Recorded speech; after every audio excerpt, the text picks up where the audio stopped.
Hello. Wait, hold on. Is this you from today or you from last time? I cannot really tell. I see a glitch master, but I cannot tell if it's from now or a long time ago.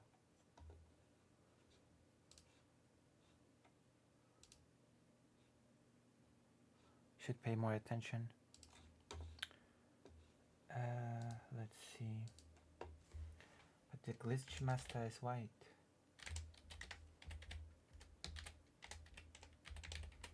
This one's gonna be so short. Oh, you're here. Welcome. Welcome, welcome. A real live viewer. Well, this one's gonna be an extremely short stream, so it's gonna be like a thing. I'm gonna play a game or two or three, maybe discuss a topic. Started reading a new book. A new book that's quite old, but it made me think. I like thinking a bit sometimes. It opened on a interesting anecdote that made me think of the year 2010. Oh yeah, we're gonna turn this off. I cannot play two games at once. Hold on, what the hell's happening? Oh god.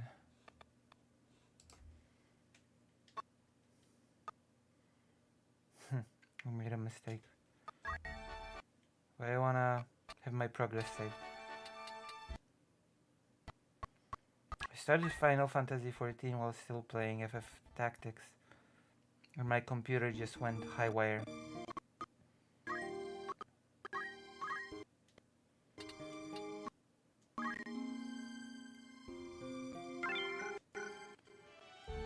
Okay, we're turning this off. We're not messing with that. I wonder if the music in Final Fantasy... Okay, never mind. It will work. Oh god, it's so... Okay, no, it's not working as intended. It's glitched out because FF Tactics was still on. FF Tactics should not have been on. That's why the music blasted so loudly. Apologies. I have to turn the game on again. And this time it'll be okay. But it's okay. It shook you awake. It made you sort of like, you know, wham bam. And now you're not bored anymore. Because you were getting sleepy and bored, and now you're not anymore. So that's good. Wait, what happened 14 years ago? What happened 14 years ago? Oh yeah, 2010. The Smolensk tragedy. The Smolensk crash. Oh, okay. The Smolensk plane crash. Started reading a Timothy Snyder history book. or rather, I guess, a discussion book about tyrannies.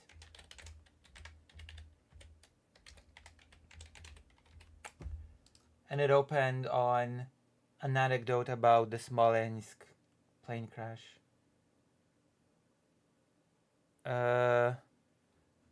Believe it or not, as much as I dislike Russia as much as the next person, there's actually absolutely no evidence that it got shut down by Russia.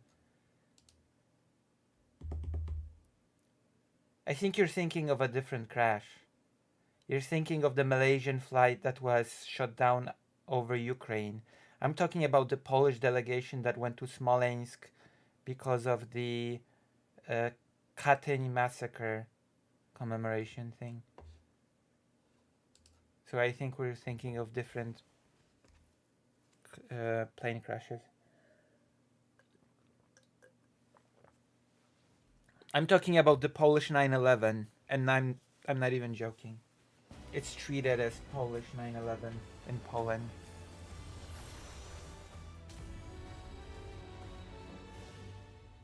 There's zero exaggeration in my words.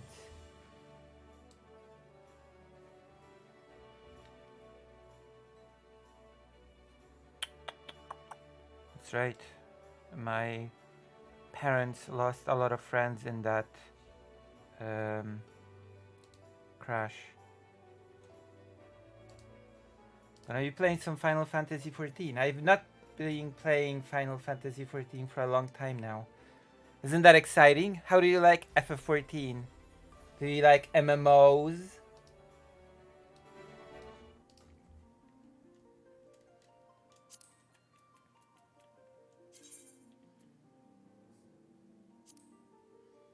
Do you like massive multiplayer role-playing RPGs?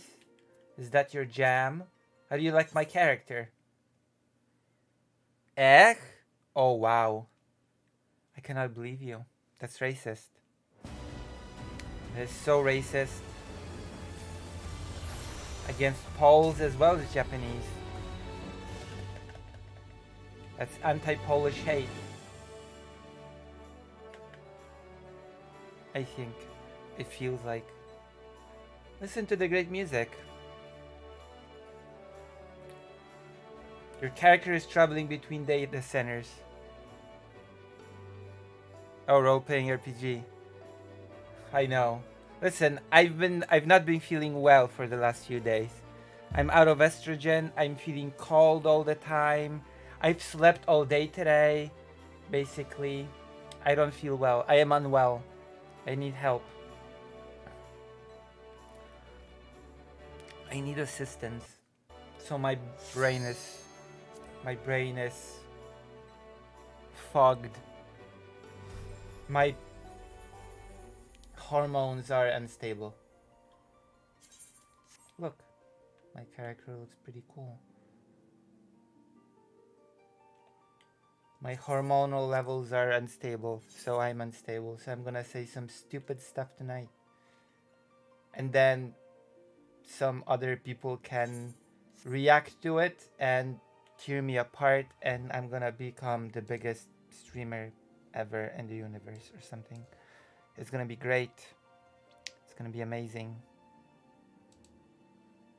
It's gonna be like, whoa, you know? We should probably try to tell anybody that the stream is on, right? Because it feels like nobody's watching the stream. Oh, it's a lie, you're watching. It feels like only one person's watching. Where are you? Oh, here you are. We're gonna... I'm gonna sneeze.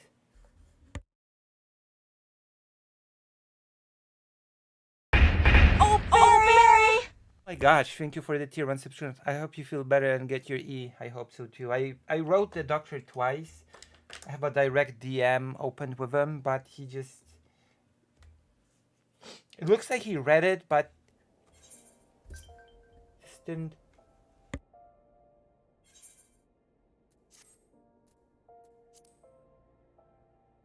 Never responded. You know?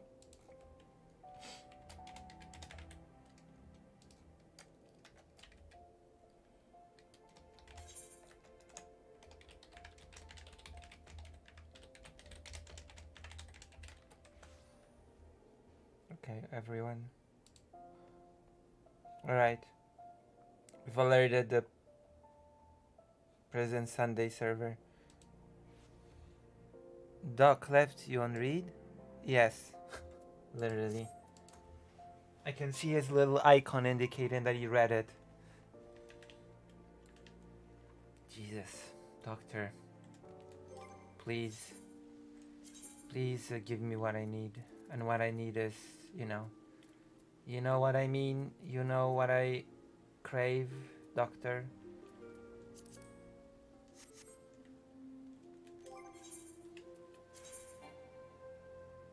Diadodako's blade. Alright, let's do some...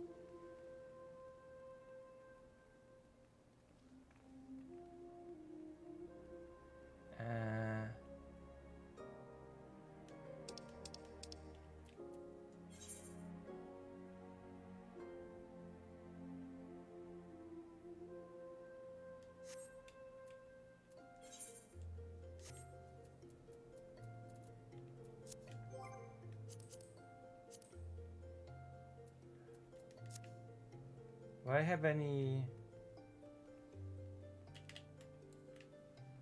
Divine Dilemma... Speak with Valeriama... Journey's beginning... Wait, what's this? What? I know, but I'm not getting them, so they're not delicious because they're not at all. Okay, what should we do? I think we should do a roulette. Oh gosh.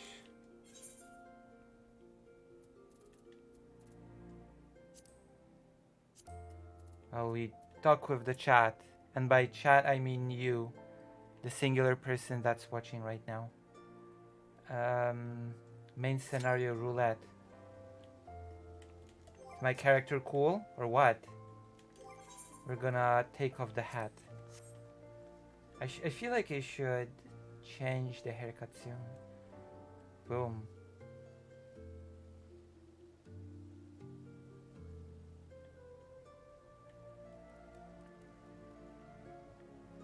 No, you have two other lurkers. Yeah, but they don't speak, so, you know. They don't count. They don't count because they don't speak.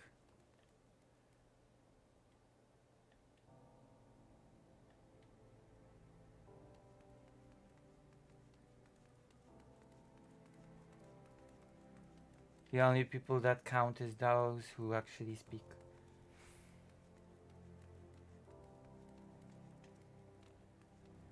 Well.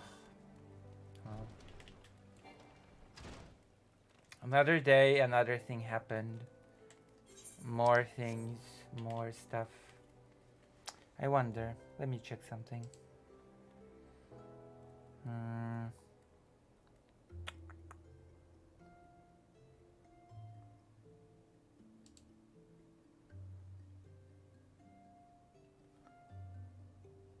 True, kind of like voting. True. Nobody came to vote. True. It is so sad. Oh, whoa. Someone at me at the giggle cord. Oh no, that's just my own notification that I'm streaming.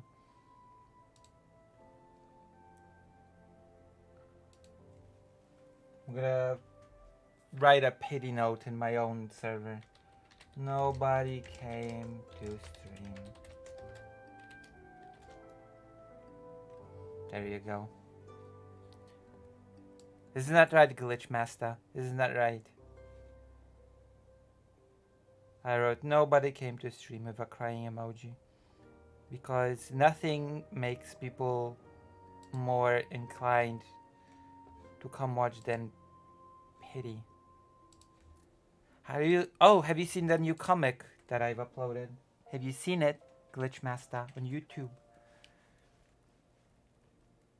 You're not nobody. Oh my gosh, that's not what I meant. Okay, should I edit it?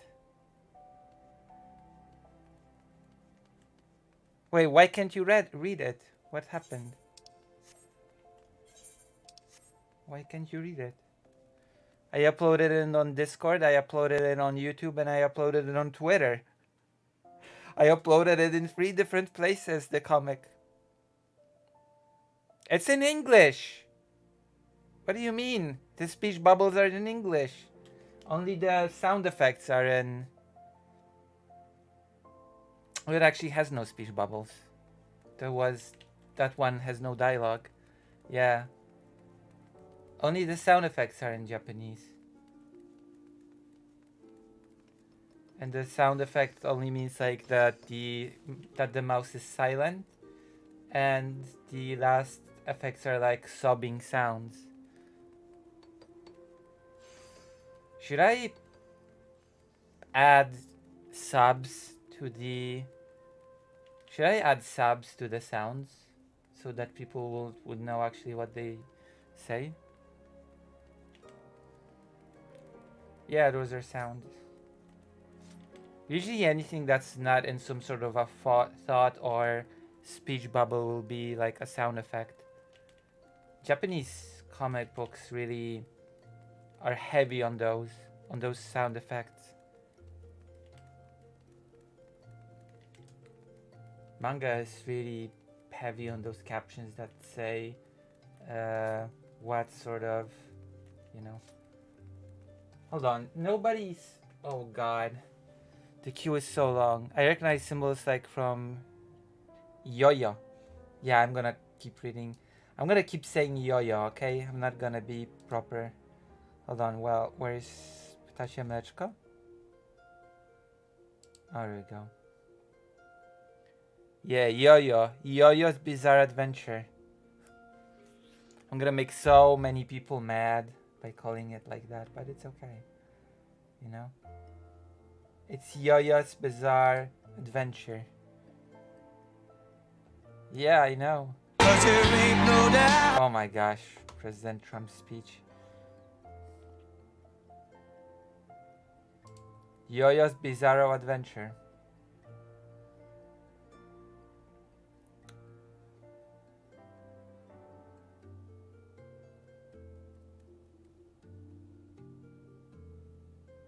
Zionist justifies the pager attack on Lebanon. Oh, do you want to watch a Ben and Panada video? FD signifiers faulty fascist take on Attack on Titan.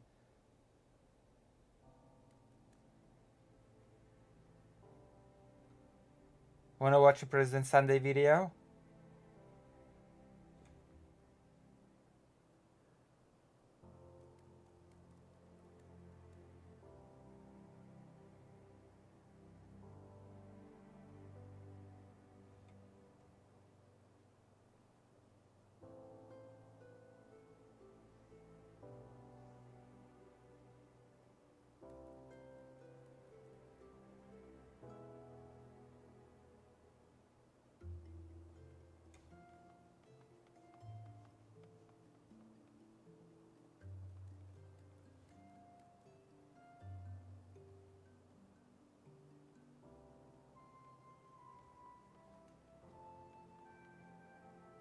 I heard it was a good take, the Ben and Panada. Oh, okay. Let's watch it then. It's 19 minutes, so I guess we might as well. Hold on. So let's talk about the Israel. Let's see. Because Ben and Panada, you will forgive me for having a bit of a bias when it comes to Ben and Panada. After all, he made a video about me in which he called me a pedophile. So you'll forgive me for I was having a bias, I guess.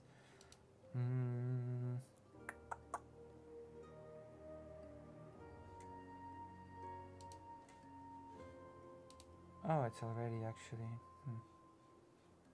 Hold on. What's it called? The FF14 thing?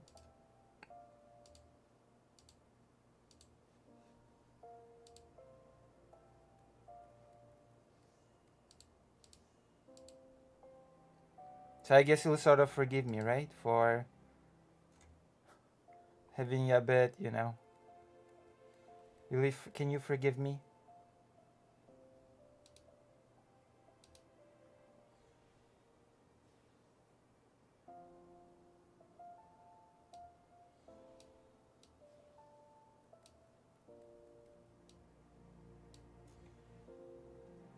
What the hell's happening with the... Did it freeze?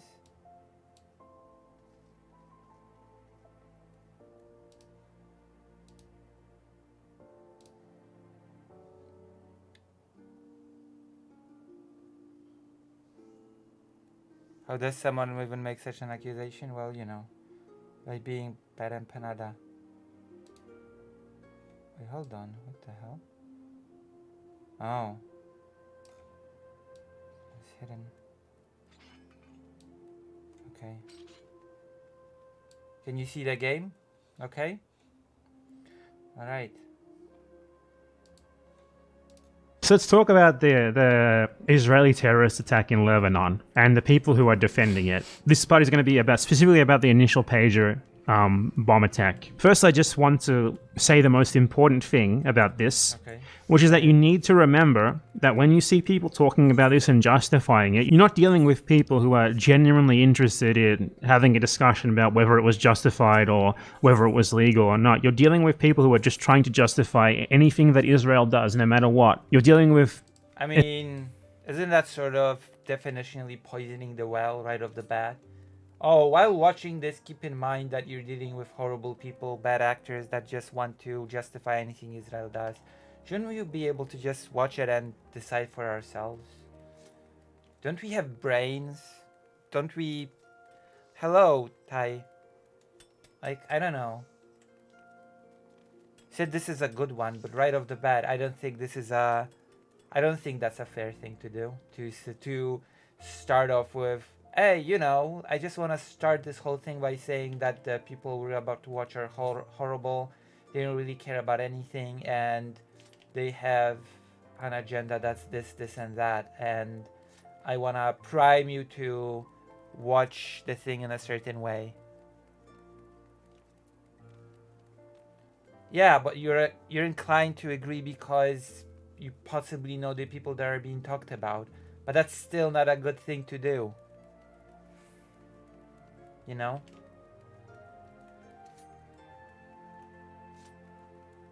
Should be able to show the thing, and people should be able to just use their brains and discern on their own if what they're watching is horrible people that don't care or not.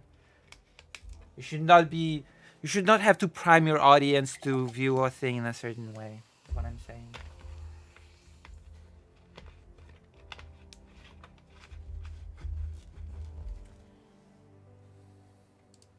Essentially genocide inciting propagandists, okay? You have to remember that's where they're coming from. Every time. Do not assume... Because I could do the same thing about this video. I could do the same thing about this video that Bad Empanada is promoting.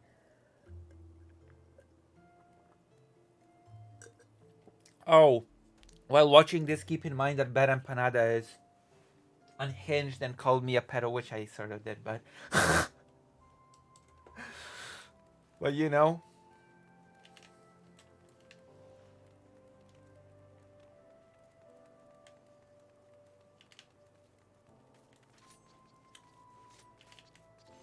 I guess. Oh well, let's continue. I mean, I do have a bias. I do have a pretty big of a bias. It is worth sort of remembering. And I'm pretty sure I also have a bias because me and Bad Empanada probably don't see eye to eye when it comes to Ukraine.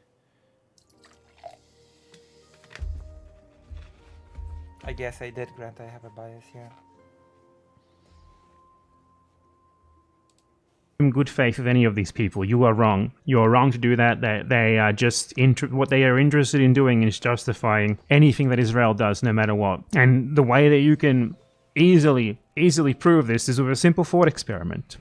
What would happen if suddenly a bunch of IDF soldiers who were off duty, or former IDF soldiers, or like bureaucrats in the Israeli government, whatever, suddenly got blown up wherever they were. You know, maybe they were at home with their family, maybe they were in a supermarket, maybe they were in a restaurant, and suddenly all of them just explode. How would the pro-Israel people who are justifying this attack react to that? What would their narrative be? It would be, this is the third Holocaust. That is... I mean, you don't know. Like, this is also bad, by the way. Hello, Shakespeare. This is also a bad thing to do, by the way. Oh, this is easily... Like, this is so easy to prove with my thought experiment that I'm answering to by myself, and I'm reading the thoughts and reactions of people that I have no clue how they would actually react. Like, you can assume, but you cannot say that this little thought experiment I'm doing is definite proof. Because you're just answering it for them. You're just assuming what they would say. That's not a thought experiment. That's just a bunch of speculation.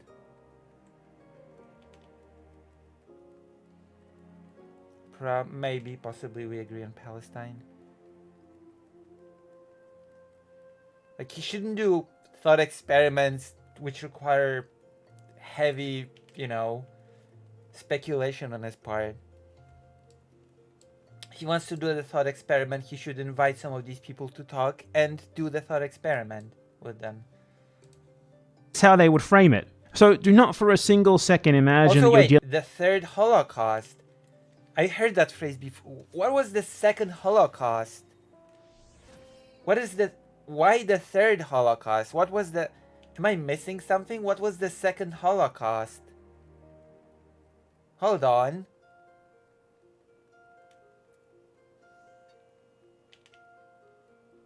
I think I saw it on Twitter. A mention of some third Holocaust, but what was the second? That is very strange.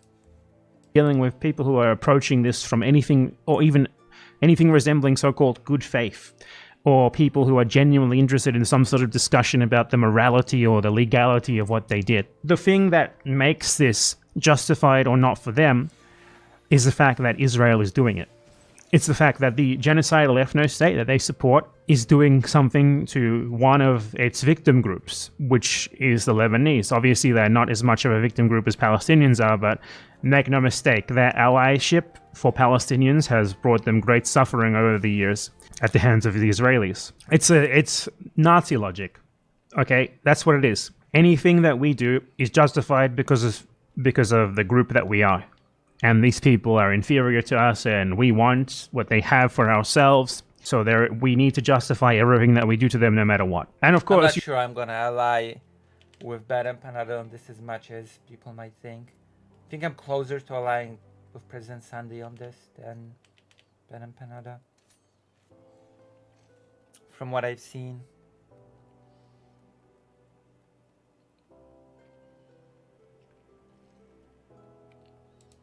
you have the usual suspects trying to justify this.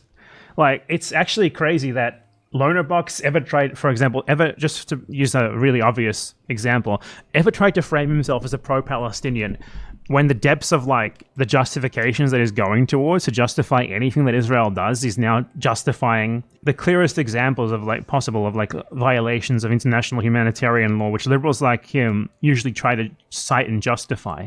Lonerbox had a debate where he basically said, verbatim, more or less, that Israel should be allowed to violate international law because how else are you supposed to fight Hezbollah or Hamas? You have to violate international law to fight them, thereby Israel is allowed to do it. And it's That's not what Lonerbox said, actually. Am I actually... No, that's not what Lonerbox said. That's a mischaracterization. He's talking about the pager thing, and no, he didn't say Israel should be able to break international law because how else will it fight Hezbollah? Lonerbox, as far as I know, makes a case that it's within the bounds of international law what they did. That it's not that it's part of warfare. That it's not actually breaking international. That is his... Whether or not he's correct or not, that's a different issue. But he's not saying that Israel should be just able to break international law. I'd have to be shown actual evidence that he said that.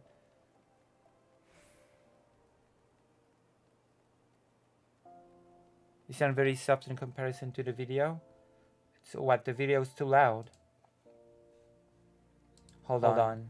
Yeah, the video is maybe too loud. Maybe I'll make it quieter. Penaba doesn't really engage with the Western perspective on this, which is bad. You're gonna meet people somewhere. Like, Okay, if you're gonna engage with someone's argumentation, at least represent it correctly. Like, don't say that people made an argument that they didn't make. Attack their actual argument if you're gonna do it. for one, no, you don't have to violate international law to fight Hezbollah because Hezbollah is an armed regular military group, so that's just wrong. And for two, it comes with like this rhetorical trick that they use where you have to present them with some viable way through which Israel could fight these groups as if what Israel does in this case as an occupier, as a clear aggressor, is in any way justified. And again, you can easily Israel is occupying Lebanon? Both of you and Ben and Penada are correct on Lonerbox. I mean, you can disagree with Lonerbox, but attack the thing that he actually says. He did, but he did not say that Israel should be allowed to break international law to do it. He said that it's the only way to do it, but he also says that it's still within the... But he also said that in his mind it's still within international law. You see? He said that it was the only best way so that people would not... Yeah. But yeah, he did say that it was the only best way to do it, yeah. That he did say. I know that because I saw that awful debate that Lonerbox had with Westside Tyler. I'm not gonna get into the details of that because that enters the realm of me talking about the broader thing, but I did watch the debate. It was bad. Well, let's read the chat. Ben Parad doesn't really engage. I know someone who went over this using the international legal perspective instead of just he says this and this. I think it was when he was saying it is against. Yes, there are parts that are occupied of Lebanon. Parts. That was the whole LP stream. I have video where someone who knows international law goes over part of the actual debate. Oh, what did they say? What did that international law expert say on the matter? dissect this by asking the questions of, well, if you ask them, okay, so what way? I don't know. I'm just gonna say that I personally, from what I've heard, from all the things that I've seen of the thing, that my opinions on this would, I guess, align closer to someone like President Sunday than Badem Penada or Lonerbox or Westside Tyler, for that matter. You know? I think if Israel did not know precisely if only the Hezbollah people would be attacked, then it's just endangering civilians. And I definitely don't agree with Lonerbox when he said that the 2,000 hurt people by those bombs are most probably Hezbollah people. That's a big assumption.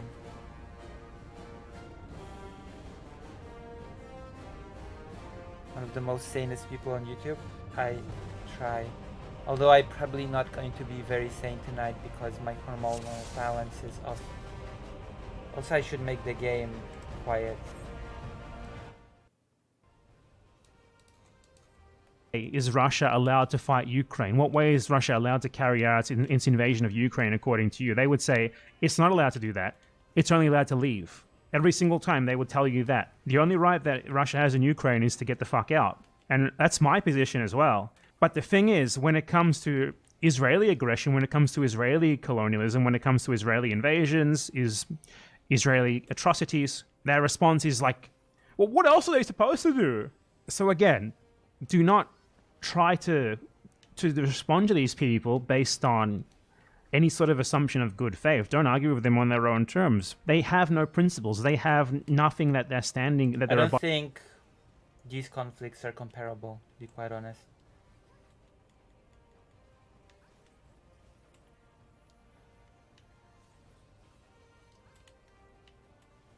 I don't even know where you'd begin to compare these conflicts one-on-one, like one-to-one like this.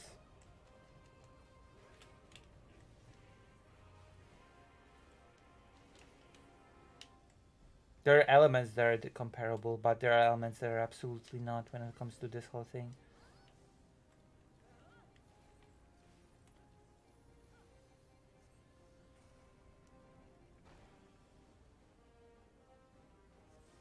Perada, if he would have present right, had a point about the idea soldiers, how differently it is treated.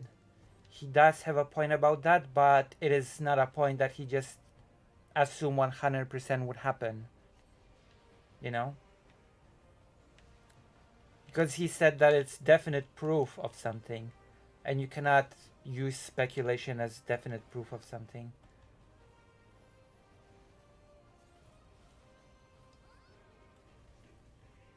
I mean, if it happens, then that's sort of proof. Right. We do not know if it happens with Loner Box.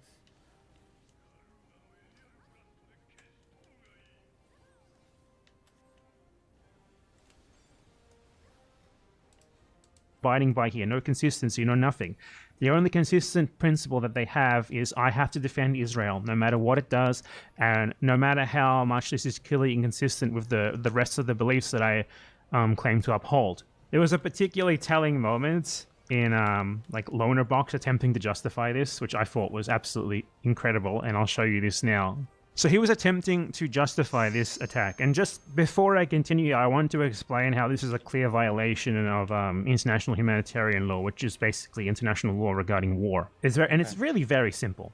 So first things first, you need to understand that international law was made as a result of World War I, basically. It was a long time coming, but was basically impulsed by World War I, when European colonizer countries all came together and said, chaps, you know, the shit that we're doing to each other is a bit fucked up. We need to regulate it a bit.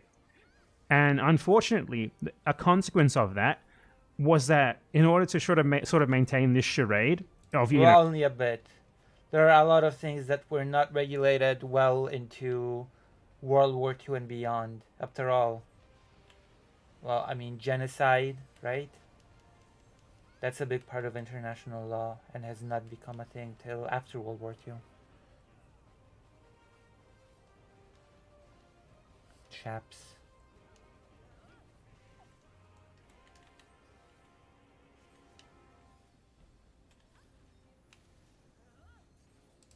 No, they only really cared about it in regards to their own conflicts between each other.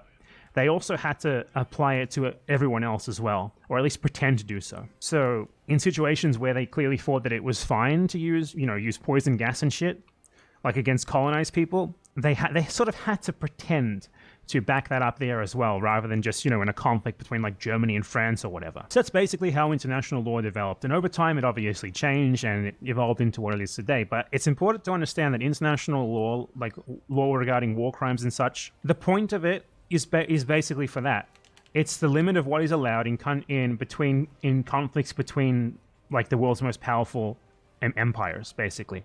And since then, it has sort of evolved in a way that is also meant to justify the to allow the practices of these states, and also to criminalize the practices of the irregular forces that they have mostly fought. Because obviously, if you look at most of the conflicts between imperialist countries and like colonized countries throughout like the 20th century, for example, they were technically state actors, and they were fighting against colonized people who technically had not, under international law, formed a recognized state yet. And international law is pretty much set up to disadvantage you in that circumstance. But thing is, okay, so international law is basically set up to legitimize a lot of what like the most powerful countries do, and to delegitimize the actions of like people who are resisting in situations where they have no option but to resist in different ways than being like a formal uniformed organized military or whatever. It really depends on what international law you're talking about, especially when we're talking about, again, my topic, genocide. Genocide was definitely not created as a... Yeah, I'm not sure I agree with this either, to be quite honest. I know that's definitely not the case when it comes to how the genocide law was crafted by Lemkin.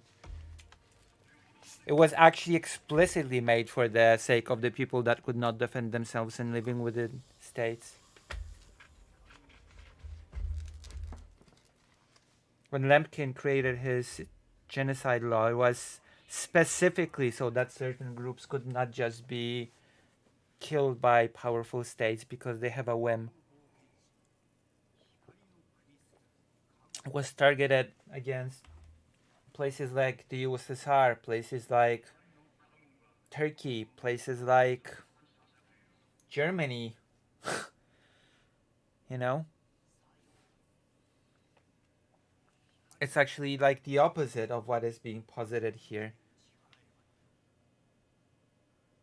Yeah, but Genocide Convention is part of international law. Well, this one is necessarily true. But because I'm not talking about how it's implemented. And neither is Ben-Empanada, for example, for that matter. Ben-Empanada is talking about the reasons why international law was created. And I know 100% that Lemkin created his genocide convention with that in mind. Well, he's also talking about motivations in this.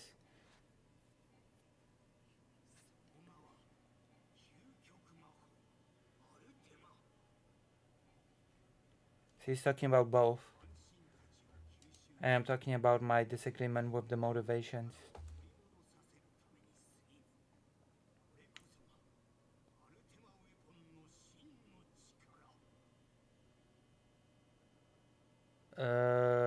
No. That's why I'm saying I'm only talking about one aspect, right?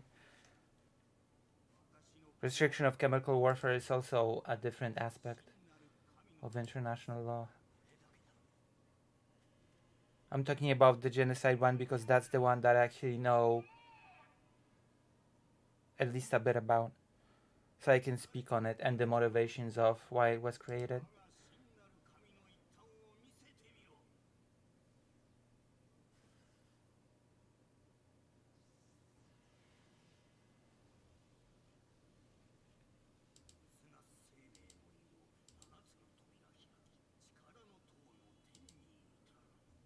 Well, technically speaking, keep in mind, Karasu, Lemkin started crafting his genocide convention before World War II. After World War I. It was called different. It was called the Law Against Barbarism, but it was basically the same thing. You know? The law was being crafted by Lemkin before World War II.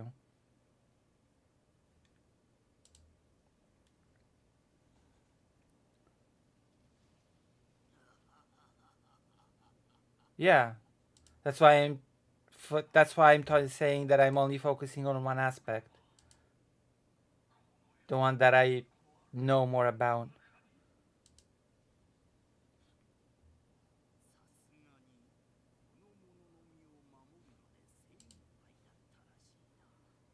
Right, let's continue. Nonetheless, the thing is, you can very easily. I don't need to appeal to this sort of argument. And the argument against it that is not the international crafted against.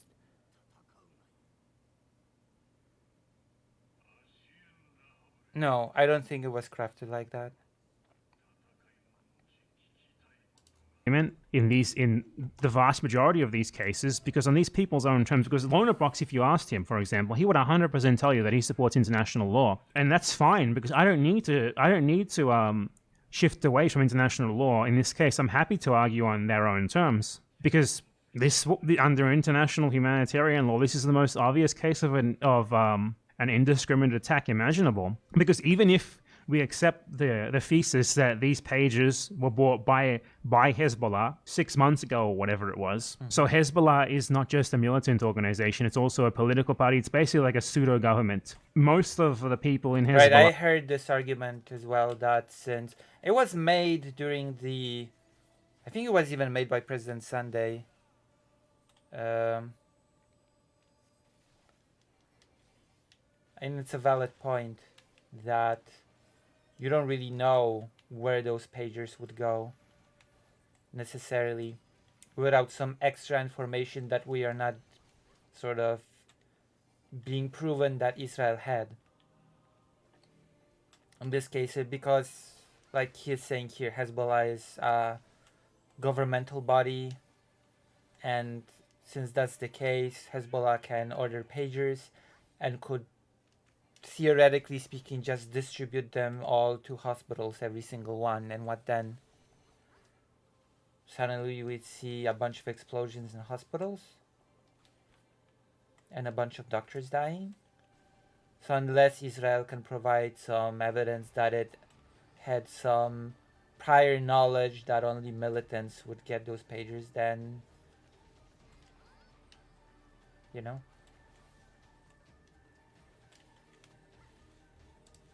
Who work for them or whatever are civilians. They're bureaucrats, doctors, teachers, community workers, whatever. They're not actually armed militants. So you do not know what these pages were for. You do not... Yeah, that was, I think, also... Because President Sunday debated Lonerbox as well after that. After Westside Tighter debated Lonerbox. And that was President Sunday sort of like the crux of his criticism of Lonerbox, that it's up to Israel. It's on Israel to provide evidence that it sort of knew for sure that only militants would get those pagers, and that until Israel does that, it is very irresponsible to give Israel the benefit of the doubt and just assume that it knew, right?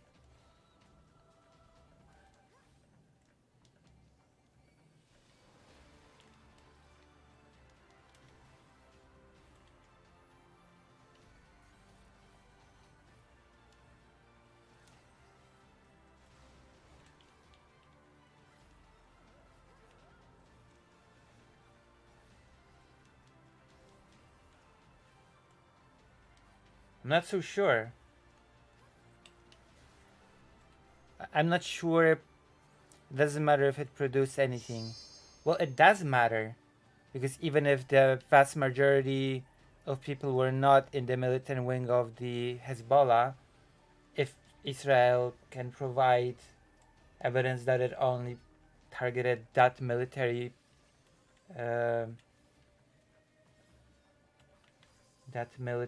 minority, then that would be something. Also,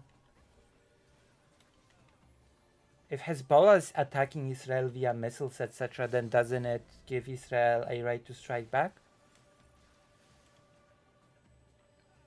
I guess that is my question. Because you have Israel has no right in law to do anything to Lebanon.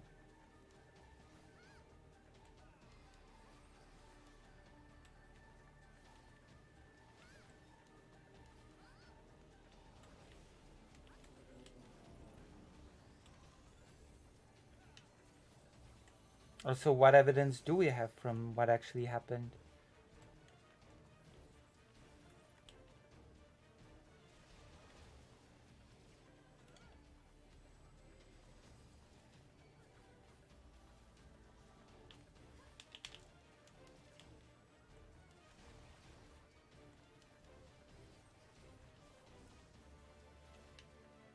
Well, that's not really evidence of anything.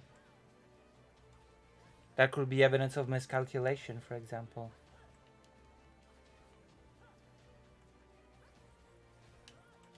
That alone is not evidence.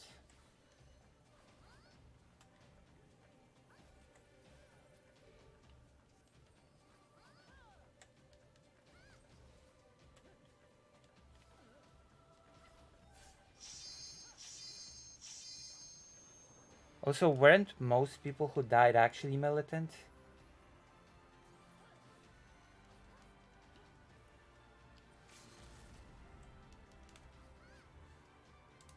Not know that these pages were only for military use. That's the first thing. The second thing is that you cannot possibly know where every single one of these pages were when you exploded them. Who had them, even if they were a militant. But the most people, you know, you have most clear. people who didn't die were not militants.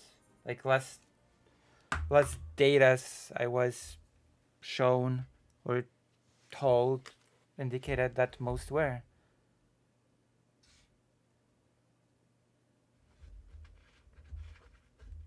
So what is the how many non-militants did die due to these bombs? And how many militants did die due to those bombs?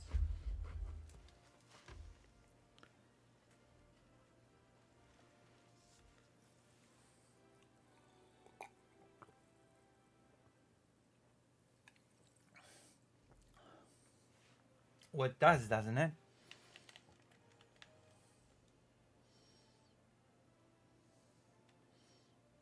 How many civilians did die?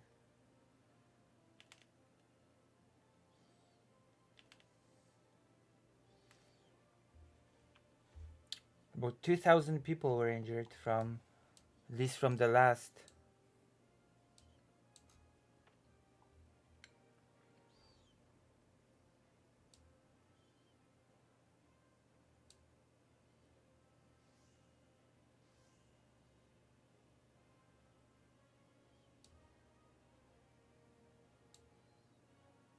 For 1,000. Can you send me? Do you have access? Can you send me data?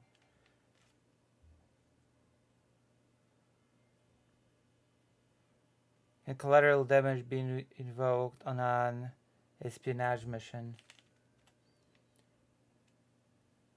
It seems not. I'm not sure since. I mean, that would just count as. If it was just be indiscriminate putting bombs in and just not caring who dies and who gets injured, that's just terrorism. I don't think that counts as collateral damage. Okay, let's watch that video.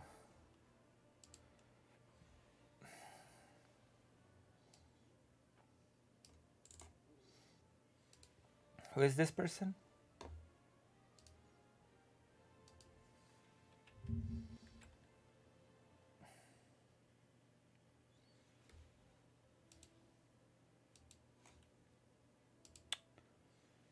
Oh, everything's working so slow.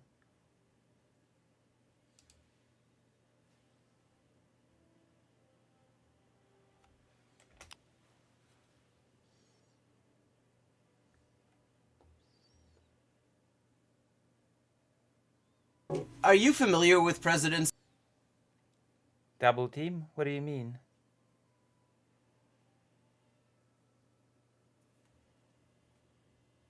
Okay, who's this person? Who is this?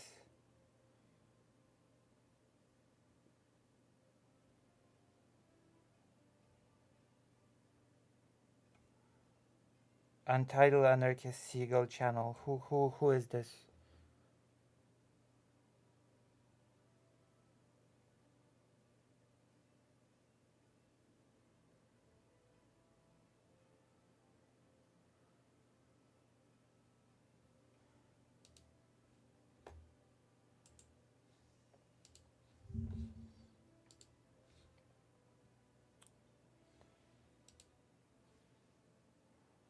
Or is there any information?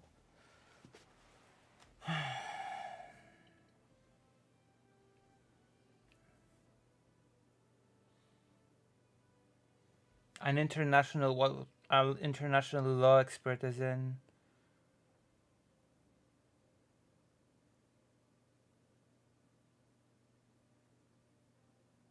I mean, categorically, an explosive mission is an attack, not an espionage mission. I mean, I'm pretty sure espionage is more about spying than causing.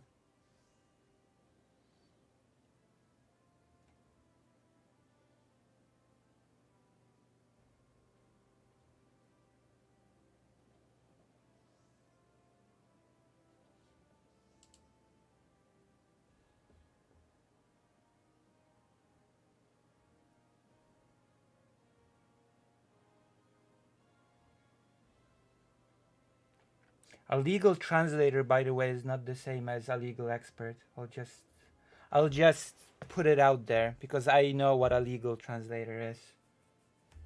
A legal translator is something totally different than a legal expert. Those are two very different occupations.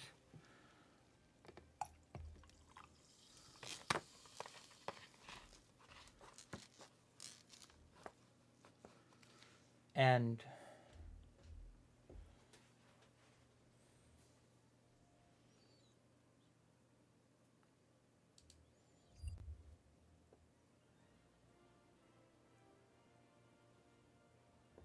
also you need to have a separate specialization for every single language that you legally translate to. So I would also ask, I guess, what languages is this person a legal translator in?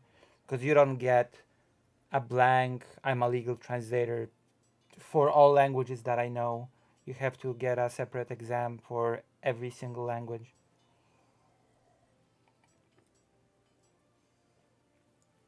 That much I know as well. It doesn't matter how much languages she knows. What matters is how many languages she's accredited to legally translate. As I've said, you don't get a blank across the board. I know 15 languages and I get a certification to be a legal translator, therefore I can legally translate all 15 languages. No, that's not how that works. You have to go for a pretty difficult exam for each and every one.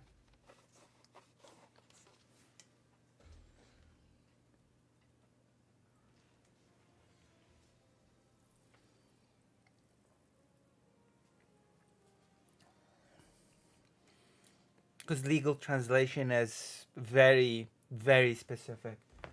It comes with consequences, translating legal documents.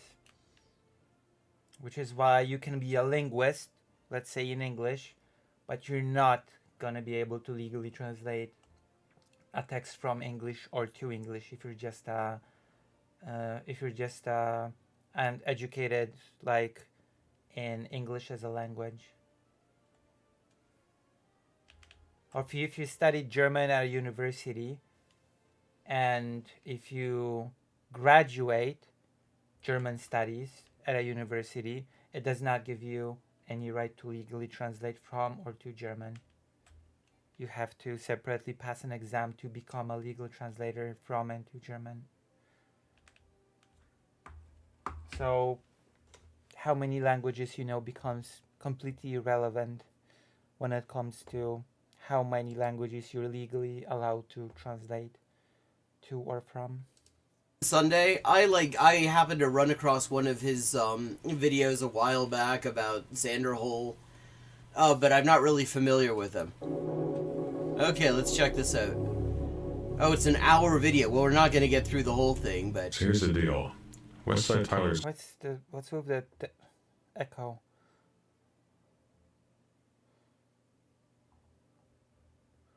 going off on Lonerbox. Lonerbox has noticed. Okay, And what's I- with the echo thing? President Sunday did not have that echo on his thing. Really, really want to see these two clash. Okay, I will say, nice voice. Good speaking voice. I think it's going to be content for days. Okay, no, that is something on her end, on this person's end. It's starting. It's happening. It is happening. It is on. Damn, President Sandy was so excited for this. Oh my God. Okay. Here we go. It is. We are so here. So, I'm not gonna comment on that. what can I? What I love is that Destiny and the rest of these debate chuds have like started this thing, this whole trend where dickheads who don't know anything and don't actually seem to particularly care one way or the other feel that they can appear to be clever by learning a few cheap debate tactics and talking in a monotone. What can I do for you? Where do you want to start? I can start if you want. You wanted to talk to me.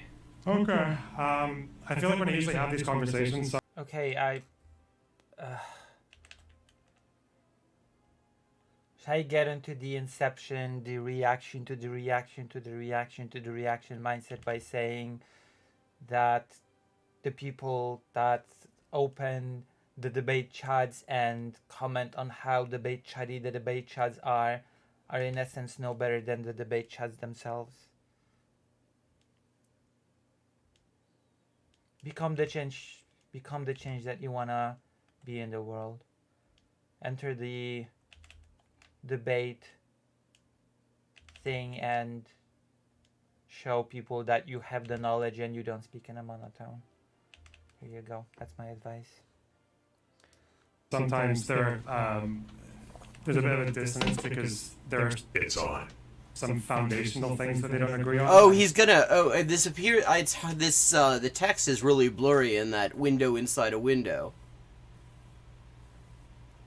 Oh, I see. This is something completely different. This is Because yes, I do hate this as much as people can enter debates without knowing what they're talking about because people try to be experts on everything. Everywhere, everything, all at once, always. It's also a bit annoying to see people watch those debates and be like, huh, I am so above this. Those debate chuds are not as great as I am. Yep, yeah, yeah, I'm so above this. You know? something to do with the 2016 election. And then I was gonna that say. kind of, like, is maybe the reason you don't really get kind of like people talking past each other. So I guess just to start from a very early base, do you think Israel has like any right to target Also, Hezbollah? the echo is really getting on my nerves. Why didn't anybody say, hey, there's an echo?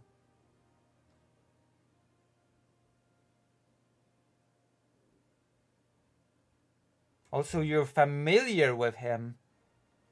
Interesting way to put it, Shakespeare. I'm familiar with him. Vaguely familiar. Militants? I mean, the answer legally is no. Hezbollah, since they came into existence, have operated on Hezbollah, since the answer. Israel has like early base. Do you think Israel has like any right to target Hezbollah militants? I mean, the answer legally is no. Hezbollah. No, you said I'm familiar with him, with President Sunday. I'm familiar with him, vaguely, you know. When you say I'm familiar with, then that basically means I vaguely know of something.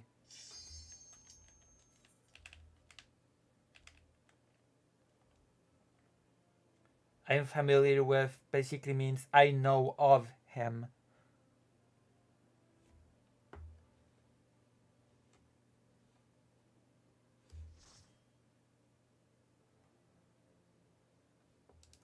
Hezbollah, since they came into existence, have operated on a defensive basis.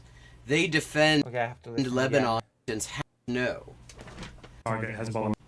Do you think from a very kind of like, and then I was gonna that say kind of, like, 2016 election. and then I was gonna that kind say. of, like, is maybe the reason you don't really kind of like people talking past each other. So I guess just to start from a very early base, The echo is getting on. do you think Israel has like any right to target Hezbollah militants? I mean, the answer legally is no. Hezbollah, since they came into existence, have operated on a defensive basis. They defend Lebanon against Israeli invasions, which have happened repeatedly, and against an Israeli military occupation that went on for a very long time in southern Lebanon. The only reason that Hezbollah are operating right now is as part of the exercise of the right of collective self-defense.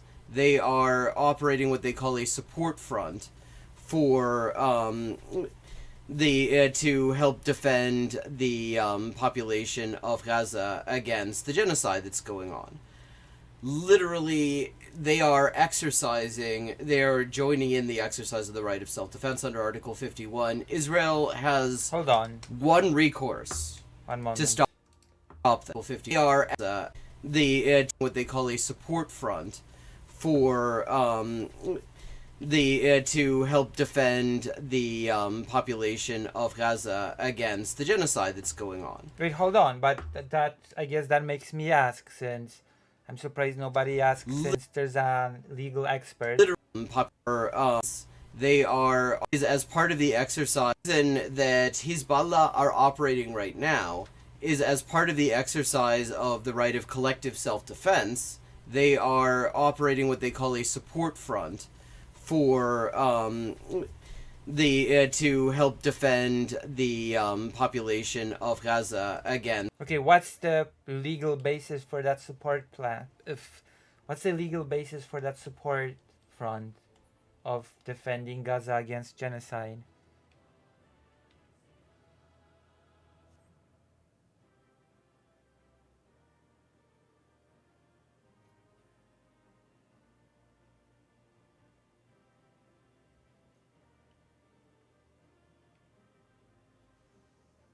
That's never. It's just asserted that, oh, Hezbollah is just part of this defensive alliance to protect against genocide, and without any further explanation. The genocide that's going on. Literally, they are joining. Like, if there is a defensive sort of coalition against a genocide happening, then there has to be a legal establishment that a genocide is happening, no? And that's not exactly been legally established, has it? How can there be a legally established body that defends a place against a genocide happening if a genocide happening has not been legally established? If a genocide was established, then wouldn't international bodies that deal with genocide get involved? I know that the ICC is investigating Israel, but that's not the same as establishing that a genocide is happening. So what is the legal sort of basis for the what's the term? I'm sorry. Today I'm gonna be very slow. I am physically unwell. Let's just say. Joining in the exercise of the right of literal population, to help defend the they are operating what they call a support front. So what is the legal basis for this support front? Has anybody asked? Have you asked that legal expert that question, Shakespeare? Since you're the one that sort of you participated in this, and you sort of, thank you, Aunt. You participated in this as well as interviewed this person. What is the legal basis for this support front for a genocide happening? Since we're talking international law. Because I also assume that Hezbollah is attacking Israel as part of this defense pact of defending against genocide? What is the legal basis of it in international law?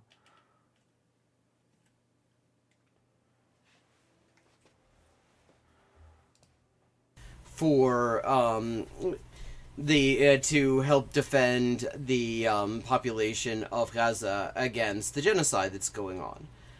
Literally, they are joining in the exercise of the right of self-defense under Article 51. Israel has Article 51 of what?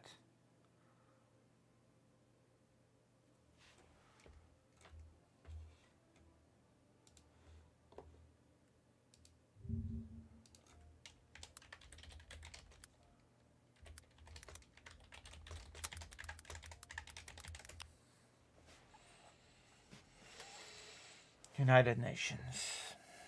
All right.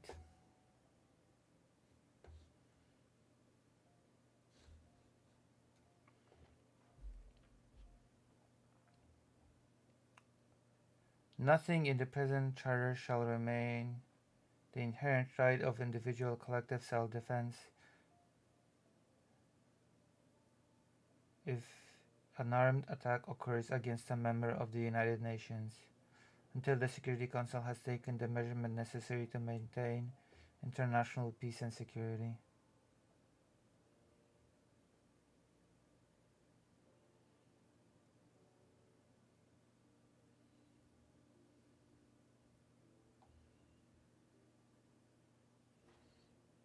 So how does this defense pact fall under this?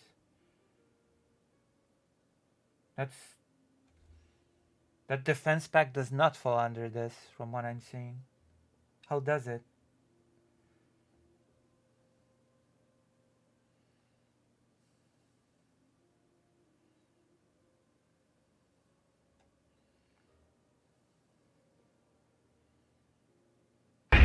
Oh, Oh my Barry!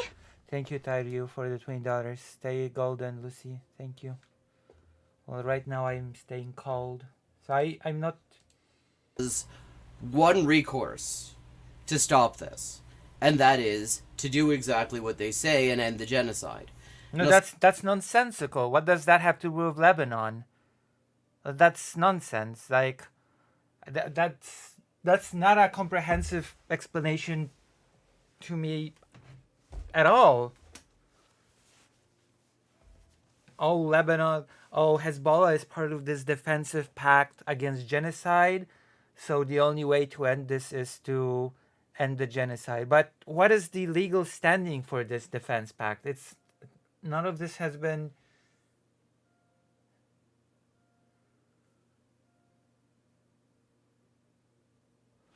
Shakespeare, explain.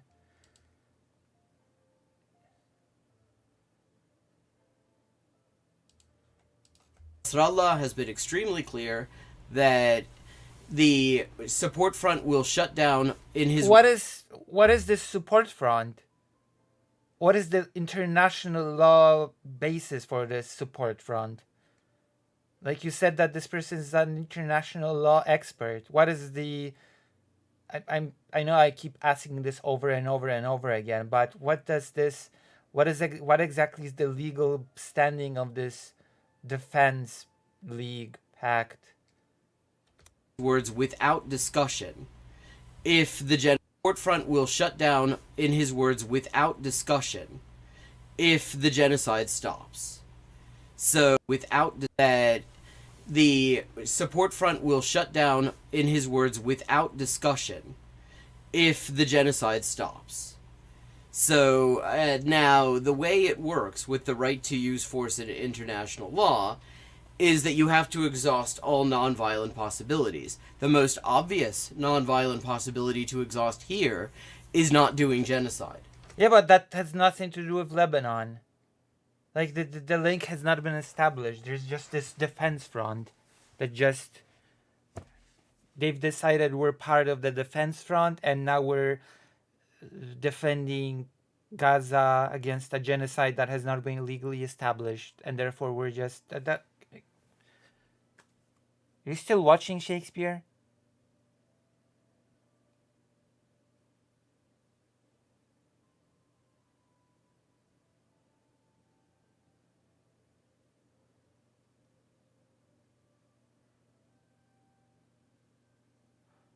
How can you...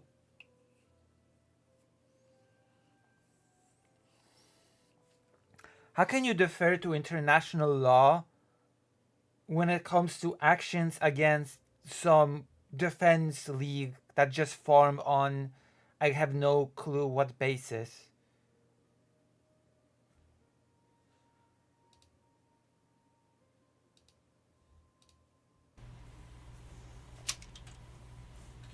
I don't believe in a right to target anybody. I don't even think that's like ascribed anywhere. I think there's legitimate and illegitimate targets, and there's legitimate and illegitimate military objectives.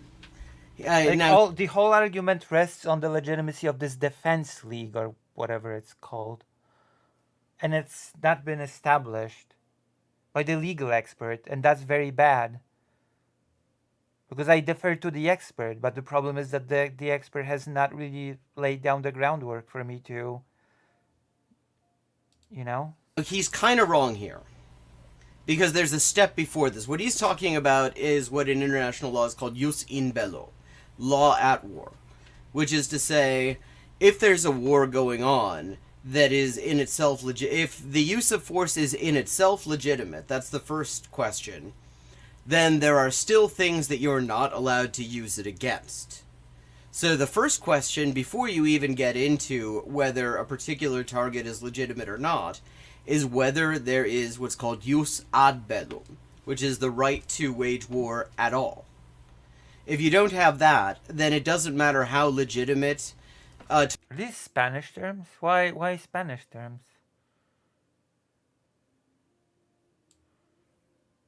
Why abuelo in particular? target a military target you've targeted, because your use of force is illegal anyway. Dude, I don't know what can confer the right to kill other people as like a, a guarantee. Can you well, articulate what that right Yeah, would be? it's in Latin. Wait, but jus ad bellum. That's... Hold on, but... Well, legitimate. Oh, it's just the, Be I guess the legitimate, yeah. pronunciation. Confer the right. Dude, I don't. Your use of force target a military target you've targeted, because your use of Wait, why do you assume him? force is illegal anyway. Dude, I don't know what can confer the right Wait, Rifter, do you know this person? Do you know they're him? to kill other people as like a, a guarantee. Can you articulate?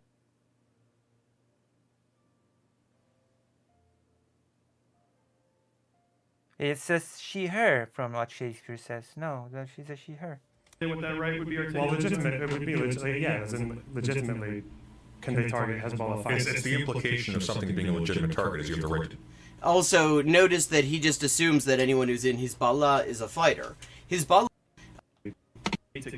target you've targeted, then it doesn't matter how legitimate or at whether they even get in, not allowed to use it. It's the first question. If the use of force is in itself legitimate, that's the first question, then there are still things that you're not allowed to use it against. So the first question, before you even get into whether a particular target is legitimate or not, is whether there is what's called jus ad bellum, which is the right to wage war at all. Okay. If you don't have that, then it does sound more Latin, yeah. doesn't matter how legitimate target a military target you've targeted, because your use of force is illegal anyway. Dude, I don't know what can confer the right to kill other people as like a, a guarantee. Can you articulate what that right would be Well, articulated? legitimate. It would be yeah, as in legitimately. Can they target Hezbollah fighters? It's the implication of something being a legitimate target is you have the right to... Also, notice that he just assumes that anyone who's in Hezbollah is a fighter. Hezbollah is... No, he didn't. He said Hezbollah fighters, so members of Hezbollah that are fighters. He actually didn't just assume that everybody that's in Hezbollah is a fighter. That's incorrect. That is not a reasonable reading. interpretation of the sentence. It's not just a political party. It is like the largest political party in Lebanon. I mean, not in terms of seats, but in terms of members. The vast majority of people associated with Hezbollah are civilians. They're just like, I mean, it's like Sinn Féin in Ireland. I mean, back in the day when they still had an armed wing, the Provisional IRA. Even Margaret Thatcher, at her worst, still talked about targeting the IRA, not eradicating Sinn Féin. When you talk about Hezbollah, the way Israel does and the way shills like Loserbox do, yeah, you're actually like... Okay, why the loser box thing? Interesting. Loser box. Damn. Conflating the military wing with the overwhelming majority of people connected Also, with... no, he didn't. Hezbollah fighters mean members of Hezbollah that are fighters. It doesn't mean everybody who's in Hezbollah is a fighter. That's actually a failing in logic, or just a lack of charitability. Which I guess there is a lack of charitability here since the loser box thing.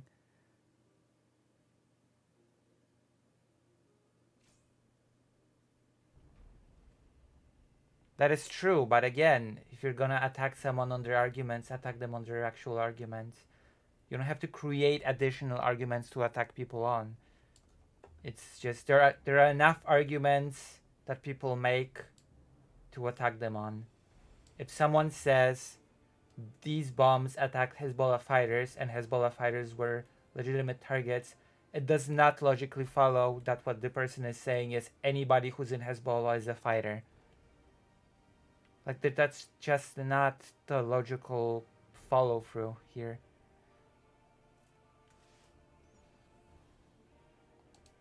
The party who are civilians. I mean, you could just as well say that any member of a party that is in government is a legitimate target, because Maybe. any political party that's in government will have control over armed forces. To target it, that's what that means. I don't know what he's doing. Tyler's forte is not semantics. This is a bad strategy on his end. As in, like, if I go and murder... Actually, I don't think it's an entirely bad strategy, but I'd like to see how it plays out. Because forcing Loserbox to actually articulate... He's forced him to articulate... First of all, the echo should have been fixed by now. Shakespeare kept watching and never said anything about the echo, which is not a good thing, okay? Second of all, you don't have to at least try to pretend that you're being objective in your analysis of someone's debate.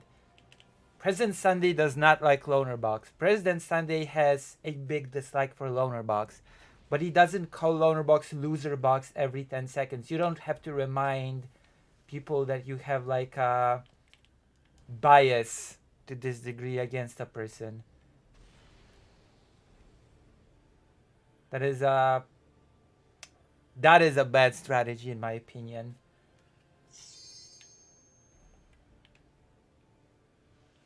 Because I can now just say, well, this person's opinion is clearly colored by their bias. Because they just see Lonerbox as a loser box. So whatever argument is used against them, it's gonna be like, it's cool, it's just, it's against the loser box.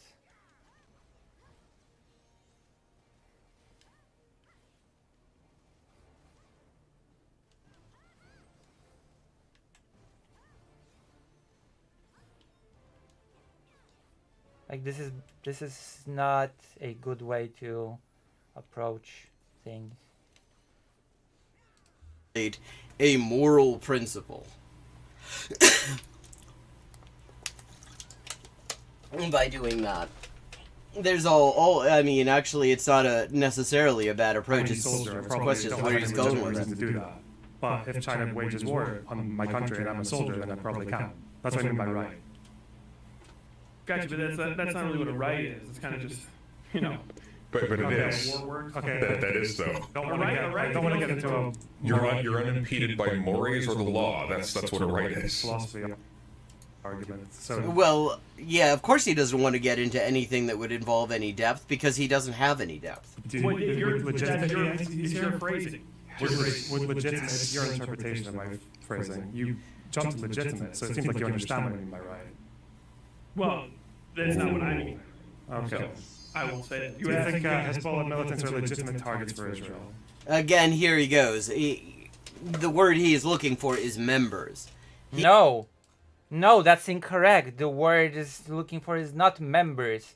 Now you're adding your own. Now you're saying, no, you cannot just change what someone says into what you'd like people to say. Hezbollah militant is a member of Hezbollah who is a militant, who is a fighter.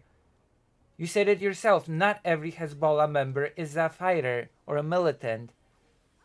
That's actually pretty specific.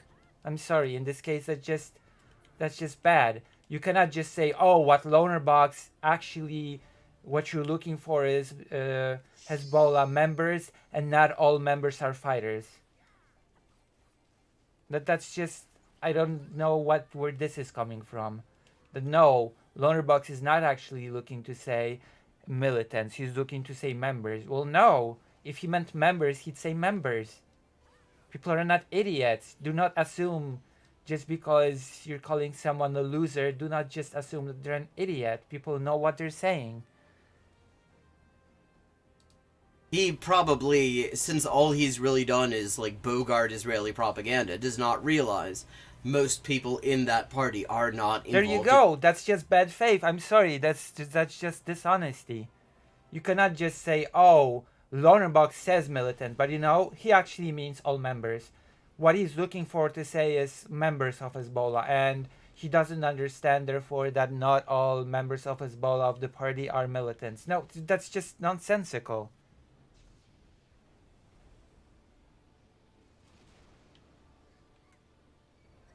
Yeah, but she's making up the reasons why Lonerbox is wrong, and that annoys me.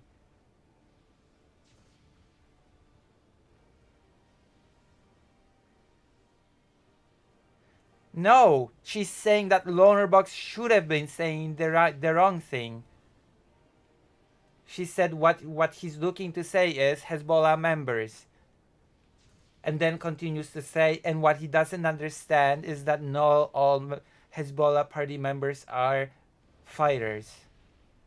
That a lot of them are civilians. That's in the armed wing and therefore are not legitimate targets under any circumstances. Same's true of Hamas as well. It's a political party. The overwhelming majority of the people connected with it are I'm not. sorry, I could use this same argument against that. I don't think this is a good argument. Oh, we were fighting the Nazis. Oh, you're saying we were fighting the Nazis. Did you know that the Nazis were a political party?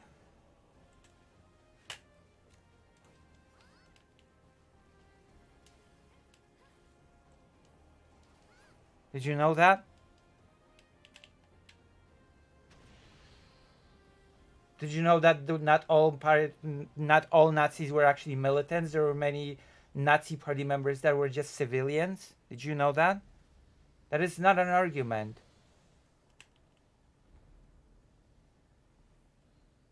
As if there is an argument there, that it's, in my opinion, not very well articulated.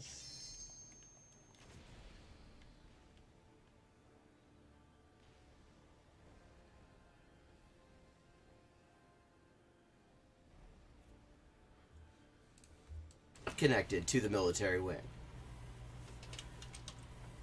And therefore are not yes. military No, targets. yes, they're firing rockets at Israel. They're legitimate targets. No, they're not. No, they're actually not. That's not the question. First of all, they're firing rockets at military objectives in Israel. They are targeting radar surveillance stations, air defenses, army bases. I think the argument is that Lonerbox is wrong to claim that the attack targeted militants, but is doing it using a common term of phrase. Well, why is he wrong to claim? Wait, why? Well, she has not established that. That's the problem. She has not established that. And now she's making the argument that Hezbollah is only attacking military targets. Well, then, I guess the argument back from Lonerbox or whatever would be, well, then Israel has the right to attack military targets back. No? Hello. Including bases in actually illegally occupied Lebanese and Syrian territory. They are very specifically targeting military objectives, and they're doing so as a support front to the Palestinian... Okay, so first of all, what is this? What is the basis for this support front? I've not heard the answer to that. You just assert this defense front. And I don't think you can just do that. As a legal expert, you should explain this defense front in more depth than just assert that it is and that it is legitimate to operate. That's first of all. And second of all, if it just attacks military targets, then why isn't Israel allowed to strike at military targets as well?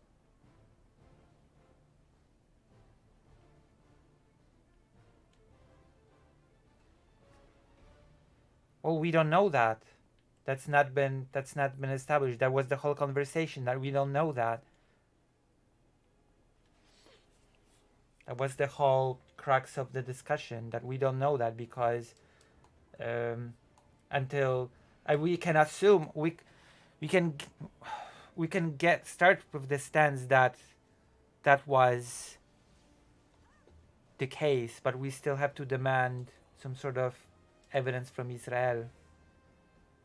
Do you know what I mean? resistance in Gaza and the West Bank.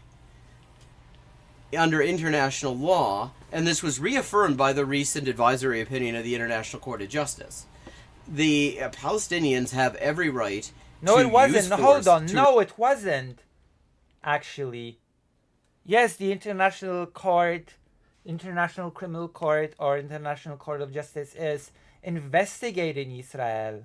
Sure, there are arrest warrants, but there's no established, it is not established as international legal fact that Israel is committing genocide. So again, I have to ask, what is the legal basis for this defense front? resist the occupation and to receive whatever support is available in doing so. You can't say that without saying that it is legitimate for groups that are providing that support to do so. That does not make them legitimate objectives. Well, Even if what it's not- interpretation of which articles? The defense front is to defend against Gaza against genocide, but the genocide being conducted is not established, legally speaking. And if it was, then the ICC would get involved.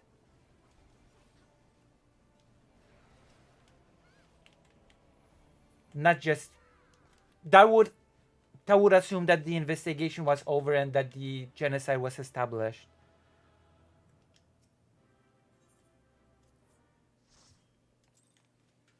Like, all I'm hearing now is, I'm a legal expert, this is legal, trust me, without any further explanation, and I do not like that. Started at this juncture, at this stage in the conflict, they're legitimate targets. That's not how that works. He's totally wrong here. It matters who started it. Because this is what jus ad bellum is all about. If we're talking about this in terms of fucking international law, and they're kind of like using language that suggests that's what they're going for, then it absolutely matters. Because the question is, did Israel have a right to use force in the first place? And the answer is they didn't. They absolutely had none. So they don't suddenly become that use of force doesn't suddenly become legitimate because somebody defends themselves or defends others from that force. Like, Wait, hold on. when the U.S. defends themselves, or doesn't suddenly become legitimate, so they don't suddenly become that use of force doesn't suddenly become legitimate because The somebody echo is coming from this person's video.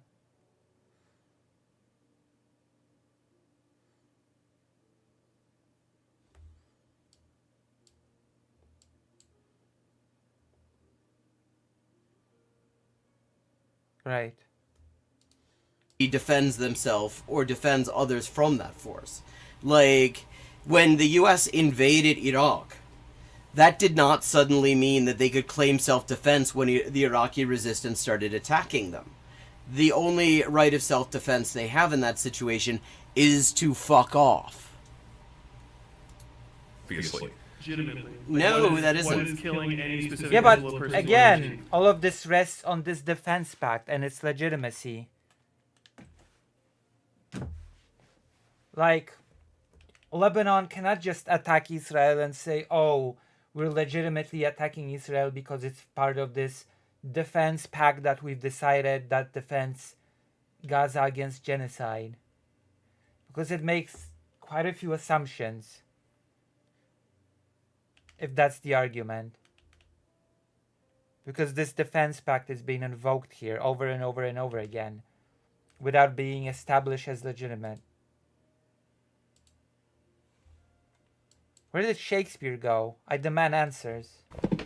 They're in conflict with Israel. They're firing rockets at them. That's what a legitimate It's like, so what? Who gives a fuck? What do you... That doesn't, like... Wait, hold on. What do you mean, who gives a fuck? What sort of legal explanation is that from a legal expert? Who gives a fuck? What? Shakespeare, is this really a legal expert? Is this really... I've never heard a legal expert speak about legal matters like this. Who gives a fuck? Well, thank you. Well, I guess, yeah, oh, sure, okay, I guess that convinced me. Who gives a fuck? Why are they echoing? Because they didn't fix the echo and nobody told them that they had an echo. Even though they had a very active chatter in the chat. What sort of legal explanation is this? Who gives a fuck? I'm liking this less and less. Maybe if I had a chance to talk to this person directly, all my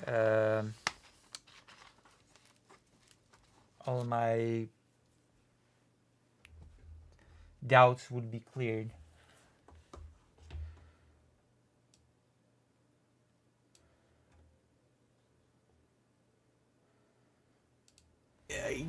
That is not how that works. Like, you're gonna have to add more things. Like what? Like you did? By saying who gives a fuck? the fucking war, like the Warsaw Ghetto Uprising, they were also firing. I mean, they were firing weapons at the SS and the Ukrainian auxiliary that they brought in when the SS started finding out that they were dying a little bit more than they liked to. That does not mean that it is legitimate for the SS to fire at the Warsaw Ghetto Resistance. Because Yeah, but Lebanon firing missiles... Lebanon is not a ghetto, okay? Lebanon is not the Warsaw Ghetto. So I have no clue where this little comparison came from.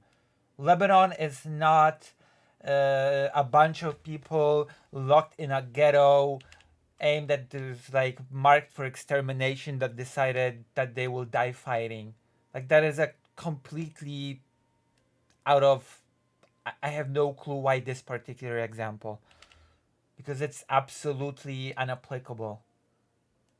I have no clue why you would go to this as a comparison. The Warsaw Ghetto Uprising of all things. As a comparison to Lebanon firing missiles at Israel.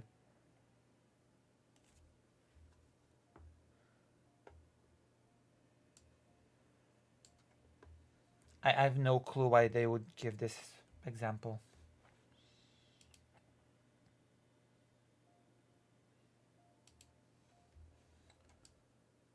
It's not a good example.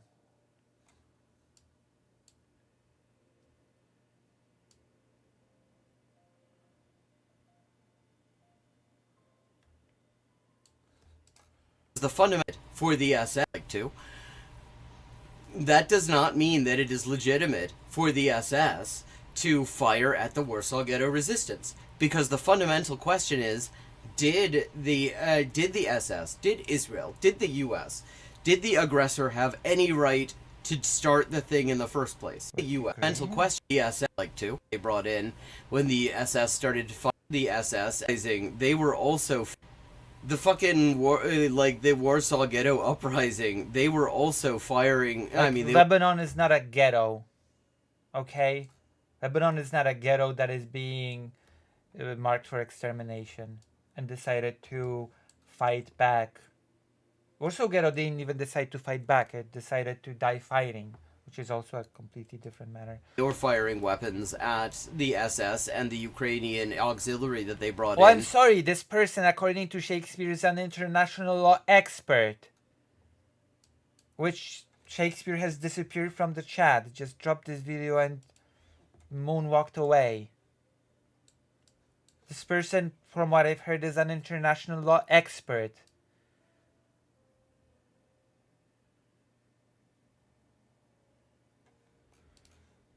When the SS started finding out that they were dying a little bit more than they like to. That does not mean that it is legitimate for the SS to fire at the Warsaw Ghetto Resistance, because the fundamental question is: did the SS, did Israel, did the U.S., did the aggressor have any right to start the thing in the first place? The fact that somebody exercises the right of individual To start what thing? You have to establish the things first that you are talking about. You cannot just operate in vagaries. Collective self-defense does not retrospectively legitimize the aggression that right of self-defense is being exercised against. What he's saying is nonsense. I know. Do you think it would achieve anything then, or no? How the hell am I a little Yes, I know what the argument is. The problem is that she has not established how that comparison is legitimate in when it comes to Lebanon.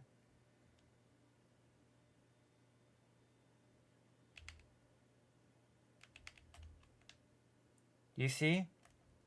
Because so far all this hinges on the existence of this defense pact, which I don't know just what makes it legitimate. Because they have an echo. They're sounding like they're echoing because they have an echo in the video.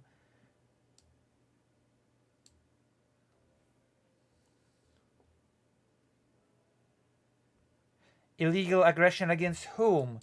Because if it's still against Gaza, then Lebanon has not really any, you cannot just say, oh, Lebanon just happens to be in this defense league that I have no clue what its legal standing is, and therefore it's completely fine for Lebanon to attack Israel.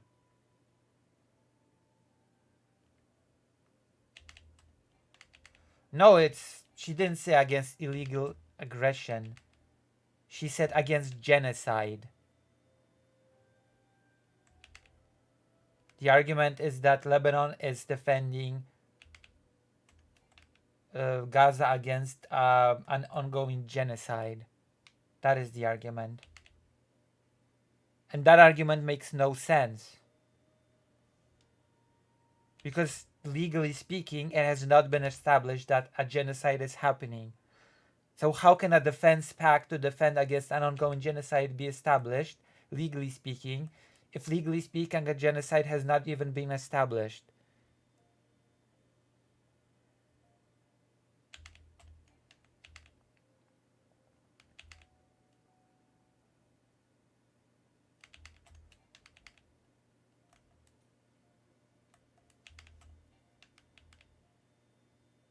Yeah, genocide is illegal, but it's not been legally established. I'm sorry.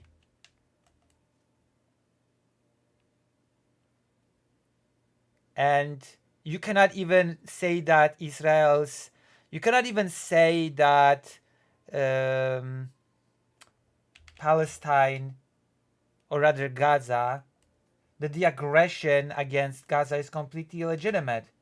Because at the end of the day, October 7th did happen.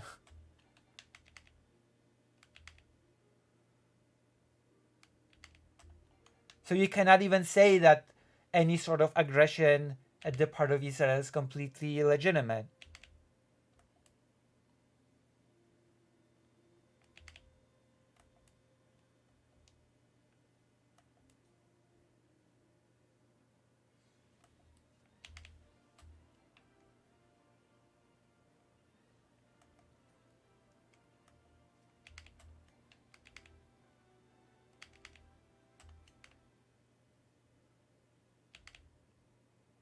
Oh, sure, but at that point, they're just deciding we're allying with this country and we're just attacking this other country.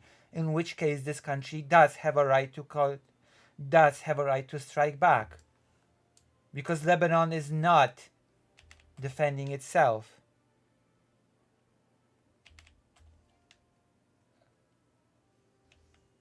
Do you see?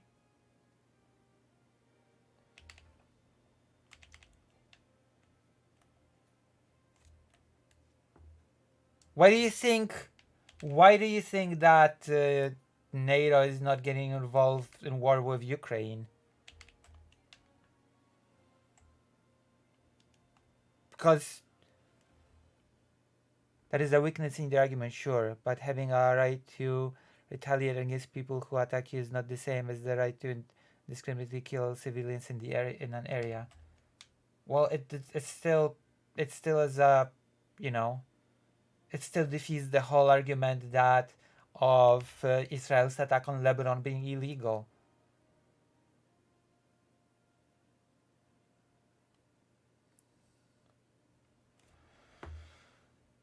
And I'm not a legal expert, so what's going on here?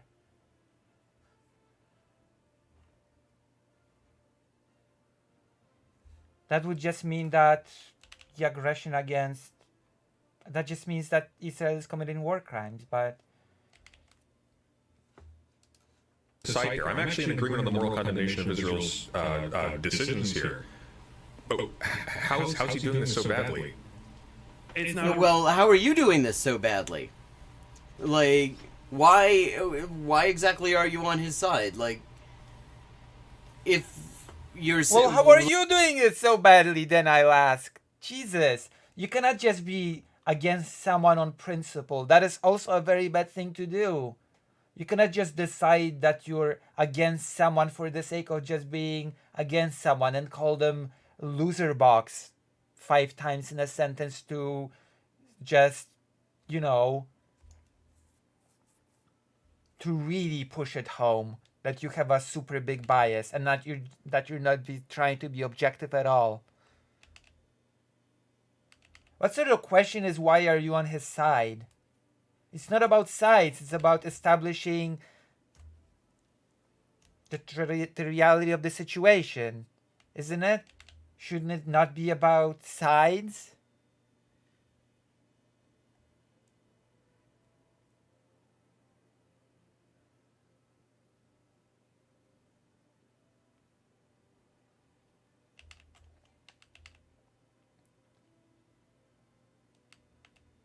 If it's in some other nation's power to prevent or end a genocide, they have a legal duty to act. Yeah, but a genocide has not been established. So at that point, that statement is true, but also sort of meaningless within international law. Isn't it?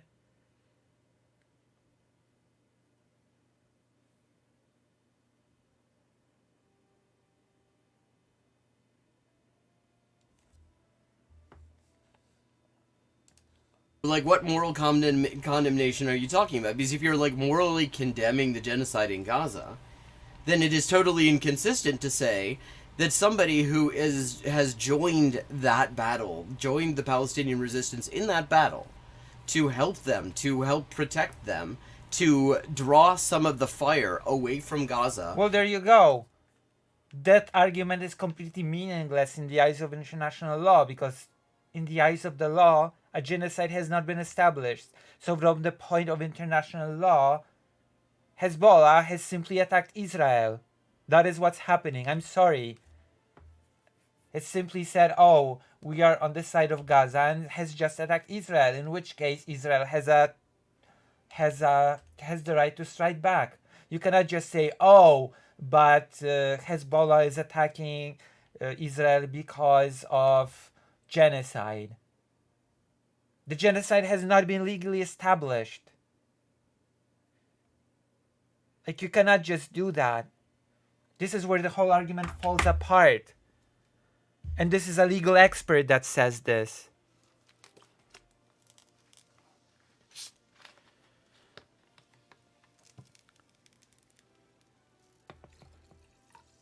You cannot just say, oh, Hezbollah had a perfect right to attack Israel because they've joined the fight against genocide. The genocide that, legally speaking, has not been established as happening.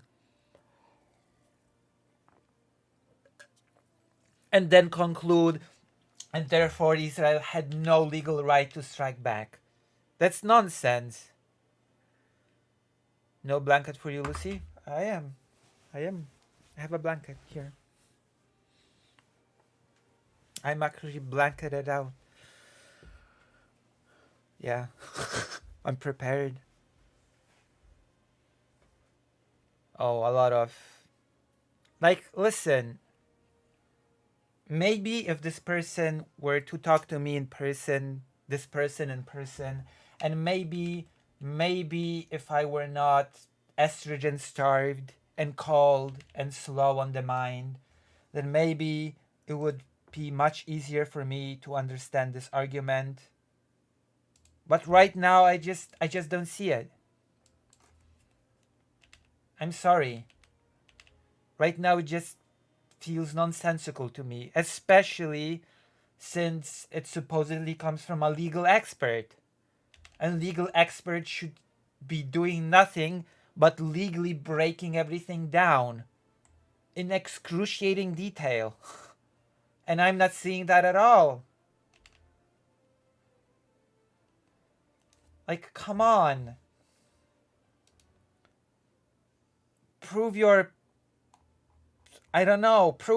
as the international law expert.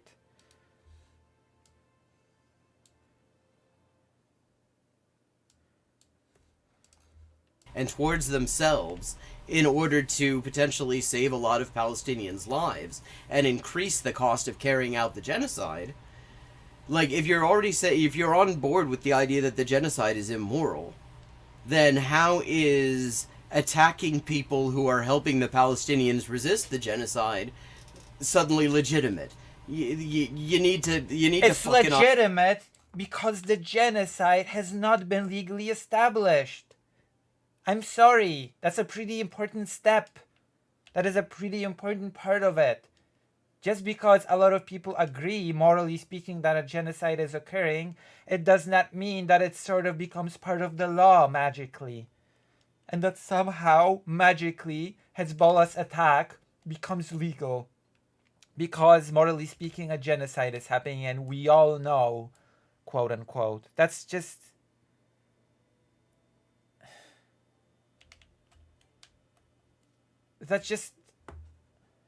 And I'm not a legal expert. I'm just using...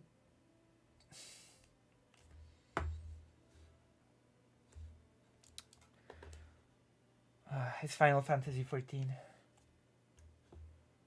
This is my character, by the way, I've created. My character is called Lucy Hazeh. My name, Lucy Hazeh, is actually heavily related to this game, believe it or not. I am called Lucy Hazeh because of this game.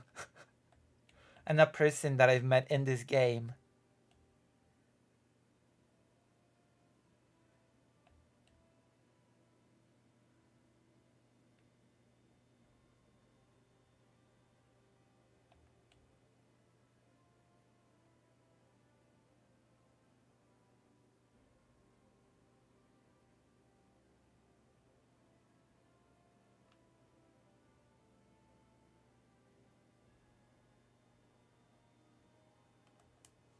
Yeah, there's a person that I met in this game that when I was still confused about my gender, said that you sound like you're a Lucy. You sound like a Lucy to me. You're definitely a Lucy. And then said, you must change your name into Lucy in game. Change your name into Lucy. Change your name into Lucy. Yeah, there's a little duck. Minion. And finally, I caved in and changed my name into Lucy. But you also need a surname in this game. This game has a name and a surname. So I thought to myself, okay, I'm changing my name to Lucy. Fine, okay. But what is my surname supposed to be? And then I just picked a word at random. I just picked a random word. I thought of a random word, and that word was Haze. And then it just stayed that way. That's how Lucy Haze came to be.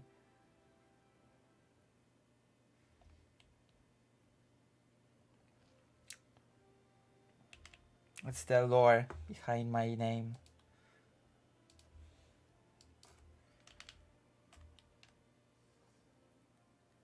It doesn't mean anything. It's a random word. It's a gibberish word that I thought of.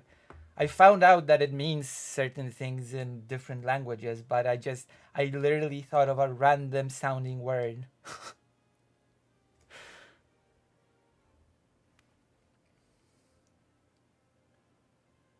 Alright, let's continue listening. This person is not persuading me. Haze. Lucy Haze. Although many people just call me Hayes. I've been told by someone that Lucy Hayes sounds better than Haze because Lucy Hayes sounds like a cyberpunk character that would take you to a truck and sell you future drugs.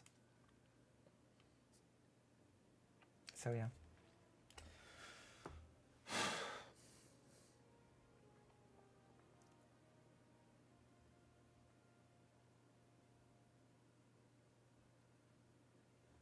Future drugs. Lucy Hayes. Cyberpunk character.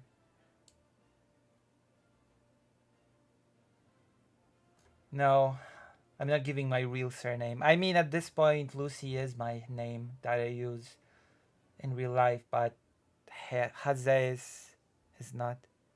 That's not FF Tactics. Fine. You know what? Fine. You're right. It's not FF Tactics. Fine. Since you're here, Malaki, I'm gonna switch games, okay? I'm doing this just for you.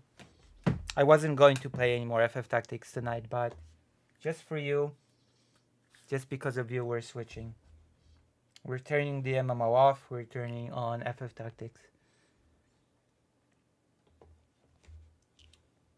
Let it be known that I listen to the requests of individual viewers. Because I'm not a snobby streamer that can only shout at viewers and nothing else. It's turning off so slow. Oh my god. It's never turned off so slow before. Okay, we're just... Demon Mama? No. They look totally different. Glorious content. What's the Sunday video playing? It's like a review of a debate. So this is a person that's reviewing someone's review of a debate. It's like an Inception. So I'm reviewing someone's review of someone's review of a debate. Just so you know. That's what's happening.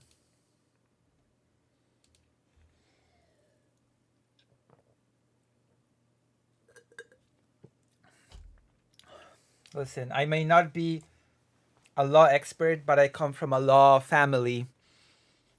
So I'm a law expert by osmosis. My father finished law. My father's mother, so my grandmother on my father's side, finished law. My grandfather on my father's side finished law.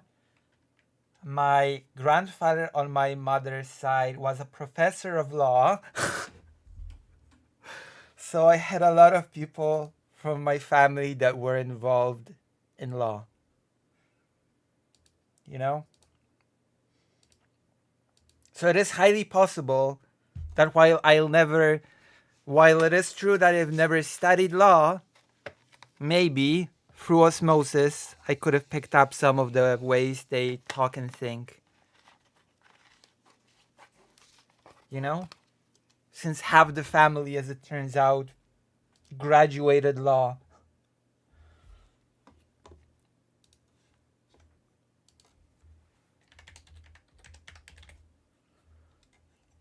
And we're pretty argumentative as well.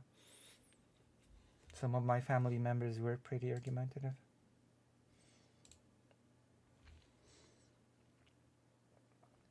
Right.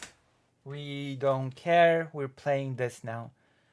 Just for this one viewer that asked, we're playing the actual good game. The actual good Final Fantasy game. Is it visible? It is. But I think it's a bit too loud. Yeah, there we go. This is your middle name, Law? Yeah, just like the Tekken 3 character, Law. Just like the Tekken character. I'm gonna have to edit all of this out of if I'm to make this a segment. But it feels bad to be antagonistic against a creator that has 374 subscribers as well.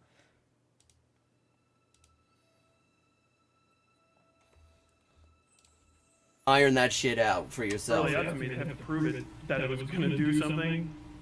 So to be honest, I don't even know if I am going to make this into a segment. Because it feels like just, I don't know, you know? You know the term punching down? It feels like just antagonism against a smaller channel for no reason. You know?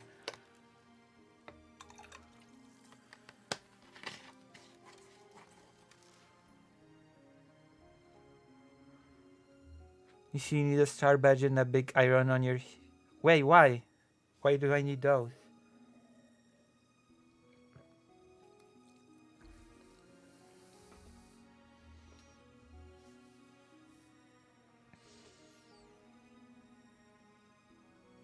Okay, we're gonna play this game. Okay. No, that doesn't matter. It does not. That is not a legitimate. Like, I mean, I will say, in U.S. dominant ideology, the only thing that matters is whether violence is likely to get the perpetrator's desired outcome. If it's U.S. violence, that is. Wait, but that's... What do you mean? Law is law. There's no U.S. ideology. That makes no sense.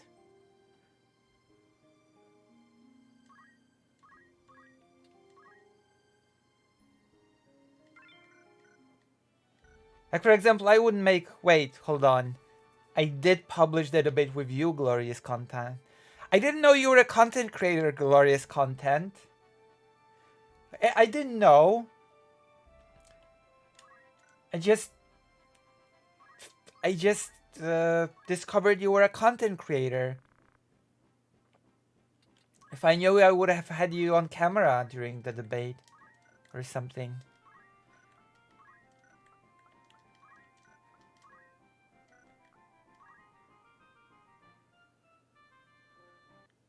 Yeah. As it turns out, Glorious Content is like a content creator.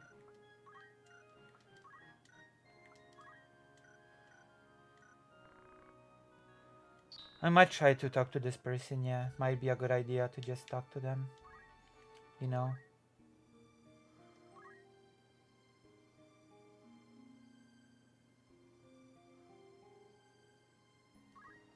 True, but this person has not made a very good legal case.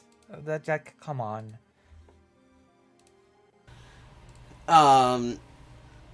That's true. But that is not the standard. If we're talking about international law, that's not the standard. If we're talking about any kind of morals... Is it... Okay, when it comes to international law, is it a standard that a third-party country decides, oh, I'm defending this other country against genocide, so it's free, you know, so I can just attack this country and it's legitimate, and if they attack back, it's illegal.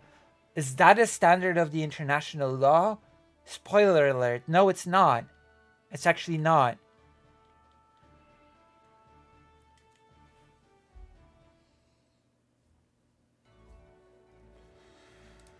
standpoint, from the standpoint of recognizing the right of colonized people to resist colonization, from recognizing the right of people undergoing genocide to resist that genocide by all means Oh, necessary. sure. The genocide has to be established by international law, and it has not.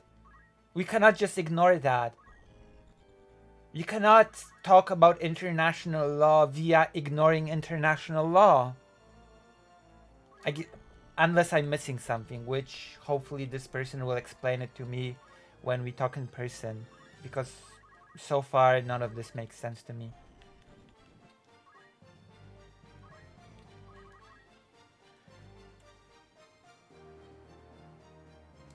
To receive all the support that's going, then the fact that maybe it helps, like the fact that, you know, the idea that it might theoretically, by carrying out this terrorist attack in Lebanon, Israel might be able to weaken the Lebanese support front and thus facilitate their genocide, that actually does not make it better. Well, that's great, but you cannot mix up moral and legal arguments and treat them as interchangeable. They're not. Moral and legal arguments are not interchangeable. That makes it worse, actually. That makes it worse. I would normally just use the Have you words. never heard that? Or is your awareness of war just like two people dress up in different colors and they just like slaughter each other until the history writes that one side won? Oh, Like, no, Tyler, kind of no. Complexity of understanding No. things. Yeah, No. whatever. Well, I mean, I agree with taking the piss out of the, like, complete superficiality that is Loser Box. 200-page document that you sent me with. Well, no that's real- great, but that's stupid. That's a stupid thing to do. Oh, I'm just laughing at Loner Box because he's Loner Box. Well, that makes your case weak. I'm sorry. At least pretend to be objective in your analysis.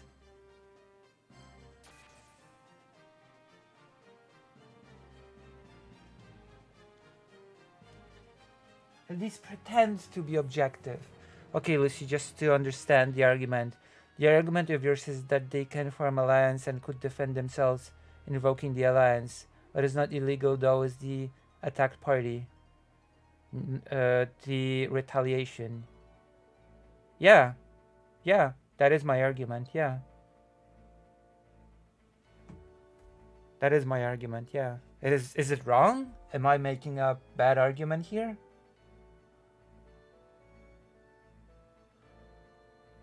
Like, maybe I'm just misunderstanding. Because I will admit, I am not feeling the best today. Physically. Quite literally, physically, I'm feeling very bad. So maybe I am putting forward up on, you know.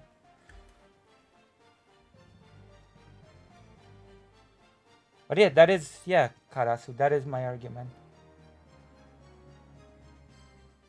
They can form alliances, they can defend themselves invoking the alliance, but it's from, at least from my understanding, oh, yeah, that is my argument, yeah. That is exactly my argument. Because this person is talking about this defense pact that is to stop a genocide. And the argument says, since they're attacking Israel to stop the genocide, it makes it illegal for Israel to retaliate against Hezbollah. And that's, I just don't see that. At times it sounds like you're making a different argument, so I wanted to restate the argument. Oh, well, that is helpful, thank you. That is, what you said above is my argument, yes. That is exactly what the argument was. I'm probably not gonna be super good at articulating myself today. Right, so the argument is not that one cannot defend themselves even against a genocide that not being yet recognized. The issue, what you said. Yeah?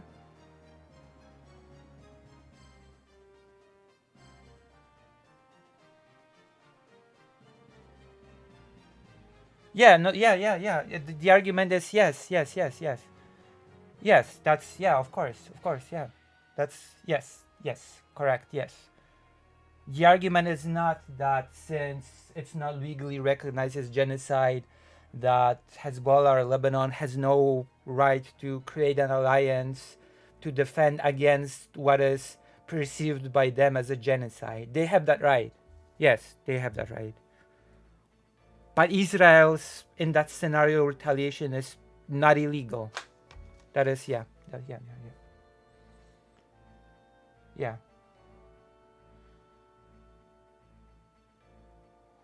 So yeah. You're paraphrasing my arguments perfectly. Yes, that is what I'm saying. Yeah.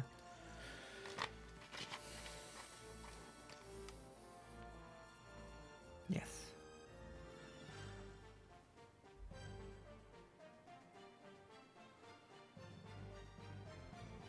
And the nature of the attack is like the crux of the.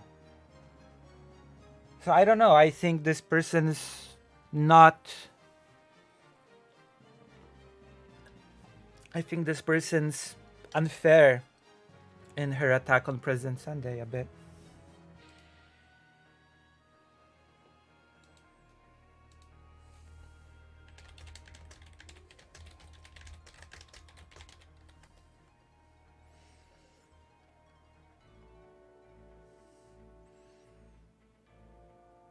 Yeah, the argument is not that one cannot defend themselves even against a genocide that is not being recognized. The issue, yeah,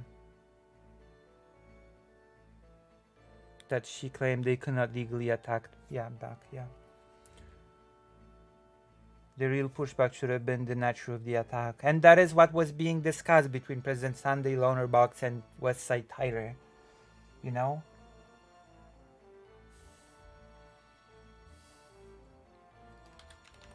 So I will say that I think that this person is being a bit unfair to President Sunday here doing this. And you should try to be objective, okay? You should not just attack a person indiscriminately because you don't like them. You should not get into an analysis like this saying, oh, this person's a loser box, I don't like him, he sucks, he smells, so anything he says is automatically bad. No, you should be able to attack the arguments, especially if you're a law expert. You should just be able to breaking down on a legal level and say this person's just incorrect. You don't have to go, oh, I'm always against what this person says on principle because it's loser box. That's very counter. That's not helpful. You know, that's not really.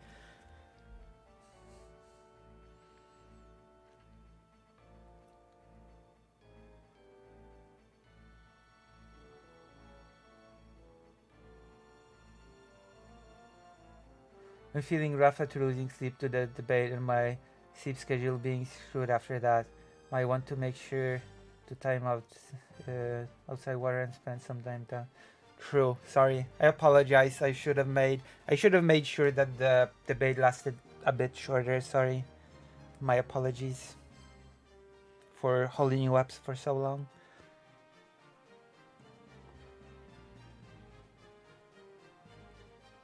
Sunday was also not really arguing in favor of Israel or Loner Box. That would be a gross mischaracterization of him, but she was pausing. No. Like the thing is that President Sunday is at least trying to be objective when discussing this topic. He does not enter the conversation from the perspective of Loner Box sucks and is the loser box, and therefore we just enter the conversation shitting on him whatever he says. No, we're gonna look at his arguments, we're gonna analyze them and see if they're correct or not. If they're not correct, we're gonna criticize them. That is actually how you should do these things, not just, you know. You know what I mean? Am I being reasonable?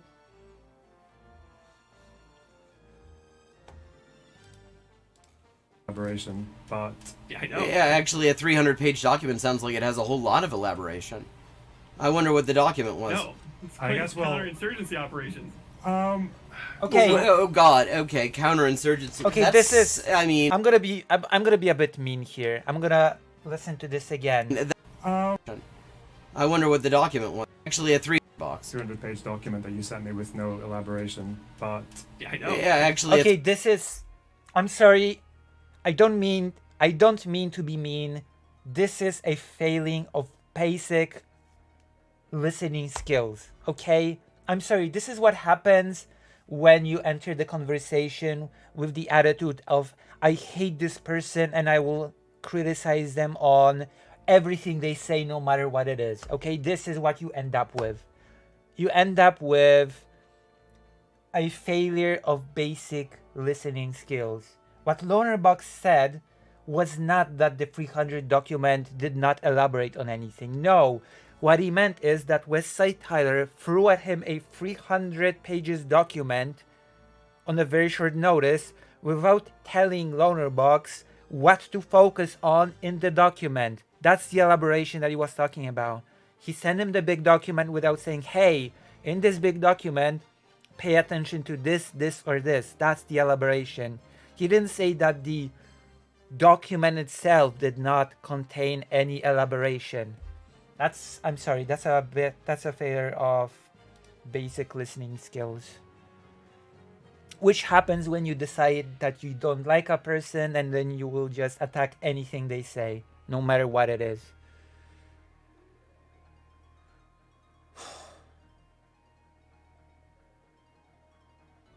Thank you, Malaki.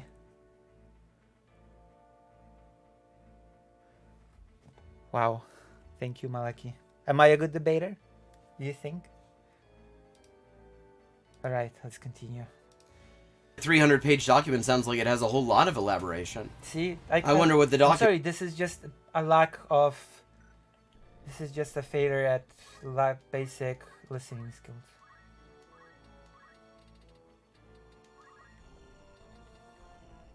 You must hone the skill of putting away your personal bias and listen to a person's arguments. You have to. Because otherwise your arguments just become very, very weak. You know?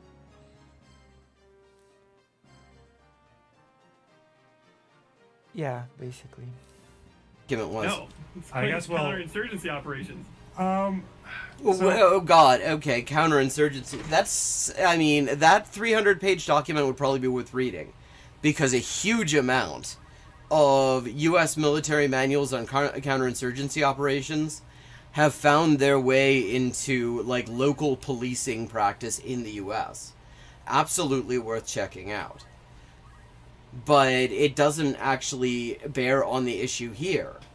The issue here is whether in any sense or another it is legitimate for Israel to blow up a bunch of random people in Lebanon. Well, you have to establish that they were random people. That's the whole crux of the argument, of the discussion. You have to establish that they were random people. Or, okay, to be more fair to this person, it is on Israel to establish that they were not random people. I think that's a better way to put it, because I think I'm putting the sort of thing on the wrong party here. I'm putting the thing on the wrong party. It is for Israel to establish that they were not random. So I guess you can assume that the people were targeted and random if you want, but you cannot claim it as fact. I will say that much. You cannot just claim it as fact. You could claim it as a strong probability, probably. But it is still on Israel to provide evidence that the people were not targeted at random.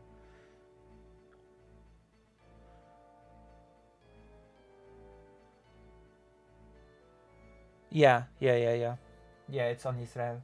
So my first thing was wrong. My first thing was badly phrased. It's on Israel to prove. Yeah.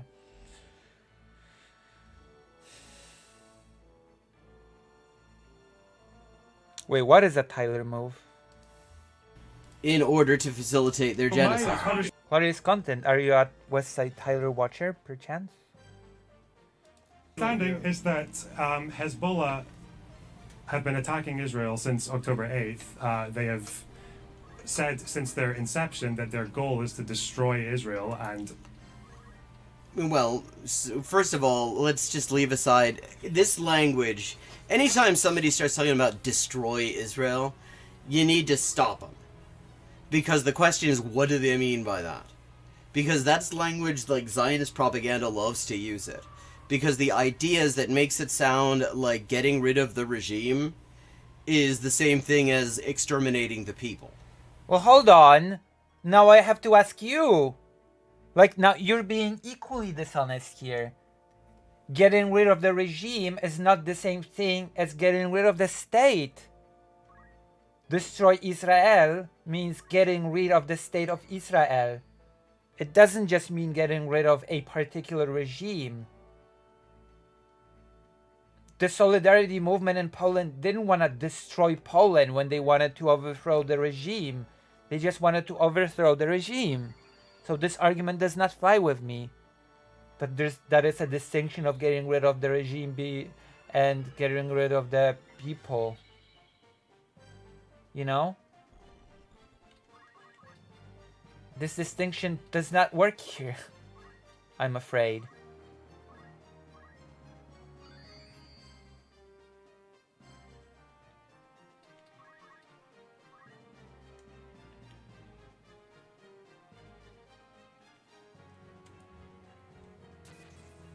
Oh. But yeah, I mean, the reason that Hezbollah joined the resistance to the genocide with their support front is in order to raise the cost of the genocide, and they've done in a. Well, that's great, but that does not make Israel's retaliation illegal. So there you go. Perfect. It's great that Karasu swooped in to paraphrase this argument that I've made. Great. And they've done a fucking incredible job, you have to say. They have been they've been doing exactly what, if Israel actually gave a shit about international law as anything other than a fucking punchline, they would be they're demonstrating exactly what Israel would be doing. I mean, this is also, it's worth noting, the same can be said of the Palestinian resistance. You look at what they're targeting. You look at what the Palestinians are targeting. APCs, tanks, fucking military positions. Irrelevant, actually. Because Israel can then claim that they're fighting back against military targets in Lebanon. And then what?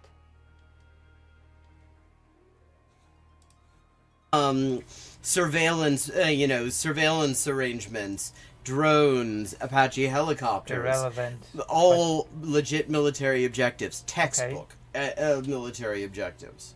You look at what Hezbollah is doing in the north. Surveillance stations, military bases, army positions, air defenses, and Yes, we get legitimate military objectives. They have been very careful about that. It's And you look though. at what Israel openly acknowledges targeting in its school, hospital, bunch of little kids, doctor. It's unrelated to Hezbollah. Unrelated to the topic, to the pager topic. Completely unrelated. Unless someone can establish the relation for me.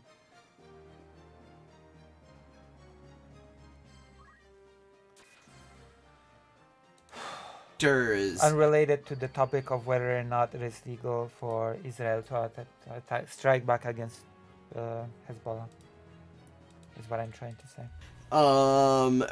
A food van.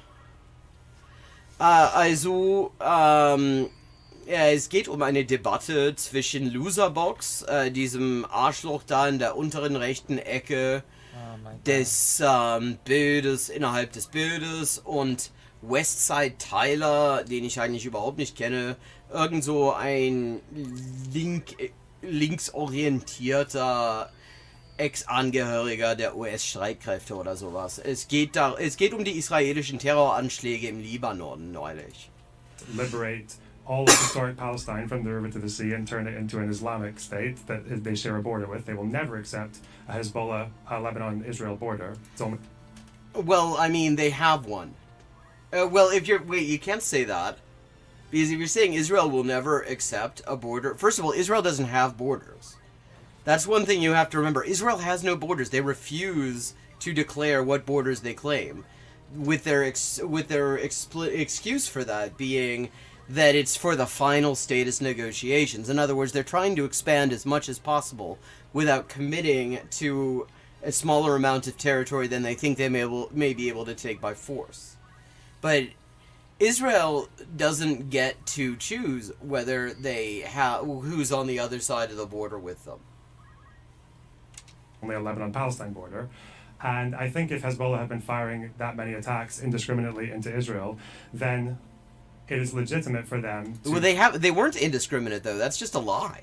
I mean, not that It's I'm saying that also- Loserbox knows better. It's also not really relevant, to be quite honest, if it's discriminate or not. I doubt that he does, because he literally is just regurgitating Israeli propaganda. I doubt he fact checks any of it. But, I mean, they're not indiscriminate attacks. They have been extremely precisely targeted attacks. You want to see indiscriminate attacks, you have to look at Gaza. to try and stop Hello, that, LM or to Pure. try and deter Wait, she's not reading Google Translate German. As far as I know, she knows German.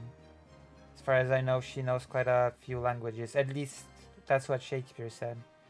That she speaks quite a few languages. I hope I'm pronouncing that correctly. I don't think I've seen you here before, so welcome. Oh, Where are you joining us reads from? New Or to viewers, just attack like and- I do. So that's Infestate fine. the people who are doing what? it. How does this deter that? That doesn't... Okay, this is definitely going in the wrong direction. Because the question is not whether Israel is... It doesn't make it legitimate if Israel, by committing terrorist attacks in Lebanon, is able to deter support for the Palestinian resistance against genocide. If the answer to that See, question this is the language that I object to. Because Israel is not attacking as retaliation against that offense against genocide. No. Israel is simply attacking because it's being attacked. That's it. There's just nothing more to it.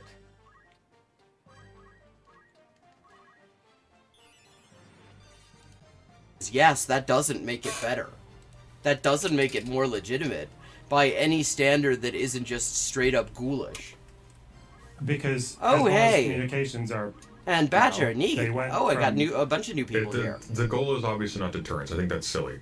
I think it's much more likely. Israel's been rattling its saber at Lebanon for a little while now, and I think it's more likely if Hezbollah is forced in the chaos and the stress of And it's worth noting there's no evidence that actually any of the military infrastructure of Hezbollah was at all affected. In fact, I mean, one of the dominant hypotheses at this point is that the reason these things went off when they did is because Hezbollah's counterintelligence people had already worked out that this was happening, and they wanted to use them before they became useless. the terrorist attack, bluntly. Why would you do that? To That makes no sense. make some kind of retaliation or make some vociferous threat of retaliation, which they've already done. That gives Israel more and more leeway to react in kind. Like I think that Well, I mean, yeah, if what he's saying here is that Israel is trying to provoke an escalation that they can then claim wasn't them, I actually think that would make sense as an explanation. But again, that doesn't make it legitimate. The fact that there is like a potential... Legitimate is not the same as legal, okay? We have to make that clear. Legitimate is not the same as legal.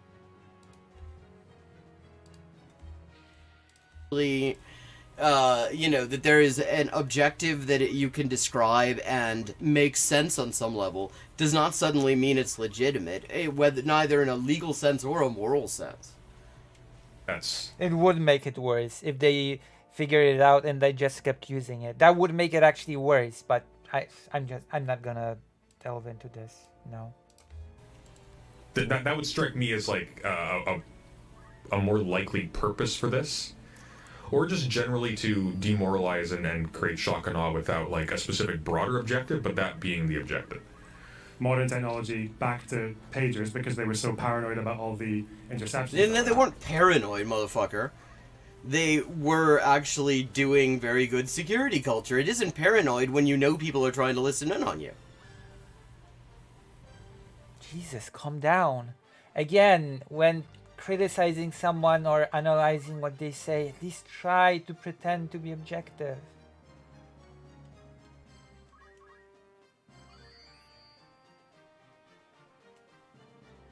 If they can prove that they had strict targets, they were legitimate targets, like high-ranked terrorists, it can be illegally justified. But we don't know. Yeah, we don't know because Israel has not proven their case yet.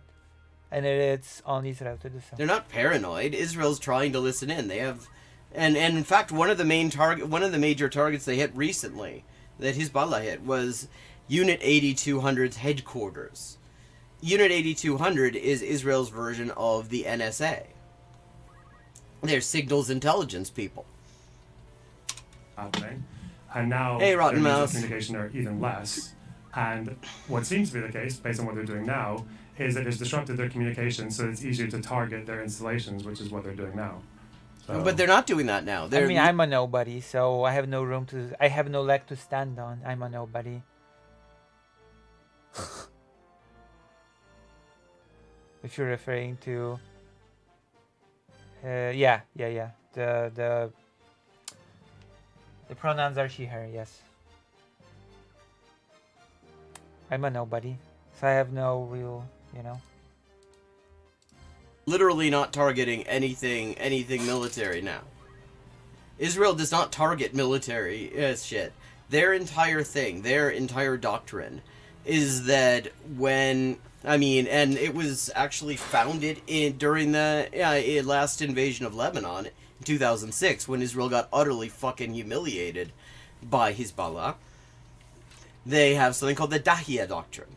Dahia is a part of Beirut, and Israel said that, if we take fire, if our occupation forces take fire, we will level an entire town. That is the entire thing. I mean, they didn't invent it.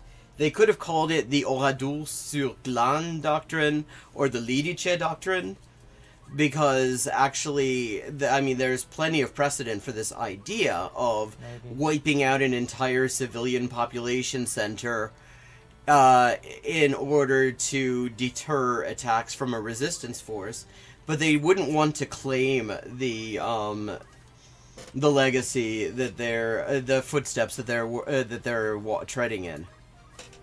Says who? Just the Israelis that they're convinced of this? So this is going to permanently end Hezbollah being able to I don't think it needs to permanently. It doesn't matter. The question is not whether it will achieve something. The question is not whether it's a good strategy. The question is whether the strategy involves targeting legitimate targets. So, well, no. The question that is a sub question. The first question is whether it's legitimate to do it at all, even if all the targets that you were targeting. And you have not established that it's illegal, because just saying, Hezbollah attack Israel because they're defending Gaza against a genocide, that's not really a valid legal argumentation here. Were military objectives, and the answer is no. Why? You have not established that. The peaceful alternative to ending the attacks on Israeli you just say no. You just established that no, it's not. Military forces in Israel and occupied Syria and occupied Lebanon is to stop the genocide. It has been made unmistakably clear that the fighting on the north stops without discussion if that happens. So if their goal is to stop the fighting in the north, then they need to stop the genocide. That would be the first thing. They have an obligation to stop the genocide anyway, because there's no right to commit Great. genocide. How to stop the thing is one question, but whether or not it is legal for Israel to strike back at Hezbollah is a separate question. Those are not the same questions. Those are totally separate. You cannot treat them as the same. They're separate. I mean, it's cute how this is not even being brought in there. We're talking about this as if it was a totally separate thing, which is something U.S. media in particular have been very good about doing. It is a separate thing. Whether or not it is legal for Israel to attack Hezbollah and how to stop the fighting are two separate questions. And it has nothing to do with U.S. propaganda. I'm not even from the U.S. Want to acknowledge that what's going on with the sanctions from Yemen and the fighting in South Lebanon and the occupied Golan and the occupied south of Lebanon and the north of occupied Palestine are all linked to each other. That the only reason that Yemen is doing what they're doing, the only reason that Hezbollah are doing what they're doing is specifically because there's a genocide going on, and the condition for them stopping is to stop the genocide. In the case of... Listen, how long have we been streaming? That's because I started reacting to this video. Oh gosh. Maybe once this is over, we're gonna finish, okay? We're not even gonna finish the Bad Empanada thing. It's over. At least you're getting some Final Fantasy tactics out of this. Consider... while we're doing this little break, consider supporting your favorite streamer, which hopefully is me, by donating or doing something nice, you know? Consider. It's my main source of, you know, money for stuff. Ansar Allah in Yemen, there's also, they have to end the siege of Gaza so that aid can get in without any restrictions. The conversation's already been sidetracked. They end Hezbollah. And the I think Nazis it just needs did to it. make it more difficult for them to attack Israel. Well, why? It needs to give them a military advantage, and Israel's got a military advantage right now because Hezbollah... Well, Israel has a durable military advantage because they're just they technologically outclass everyone else in the region. The thing is that is balanced out by the fact that their military is made up of just completely incompetent dipshits who all they want to do is like film themselves in TikTok jerking off in a bombed out kindergarten. And so anytime there's any actual fighting, they run like hell. That is the main strategic disadvantage of Israel at this point. They have all the tech, but they have a bunch of completely incompetent, cowardly shits operating it. And you can have all the tech in the world. If you can have the best sniper rifle in the world. If your fucking sniper is sticking his head out the window in a combat zone like a golden retriever on a road trip, that sniper rifle isn't worth shit because he's gonna get taken out.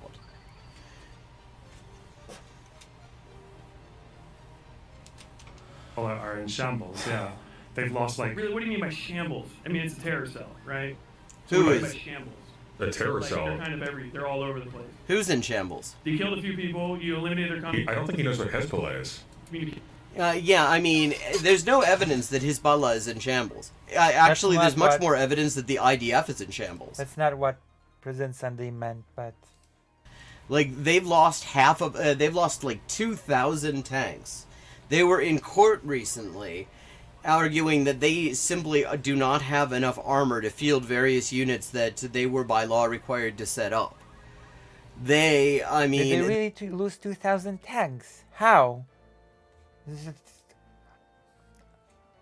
I want to see the data on that. That seems really interesting. They've lost huge numbers. They lie about their casualties. I mean, it's like they keep on claiming it's only a couple of hundred people, but then they're constantly casting around and changing the conscription rules so that they can get like 15,000 people. Like the latest is they've decided to have a bunch of like people who aged out of reserve duty and who are like medically unfit. They're gonna bring them in. I mean, so it's gonna be the fucking old farts brigade. I'm reacting to this because Shakespeare brought this to my attention.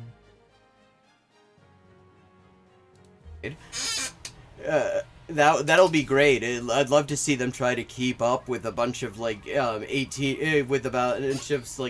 18-year-old Qassam fighters running through the rubble of their neighborhoods, Get and a these better chair, motherfuckers please. are fucking wheezing and puking every 5 steps. God. Okay, But this is gonna be very nitpicky, but you should not stream with a chair that squeaks every movement you make. Okay, that is very bad. It's a very bad thing. Like, you know, don't do this. Don't do this to me, please.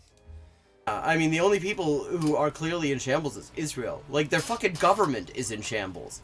They, like, the That's a bit Minister of of an Defense over-exaggeration. and the Prime Minister can't sit in a room together because they will fight.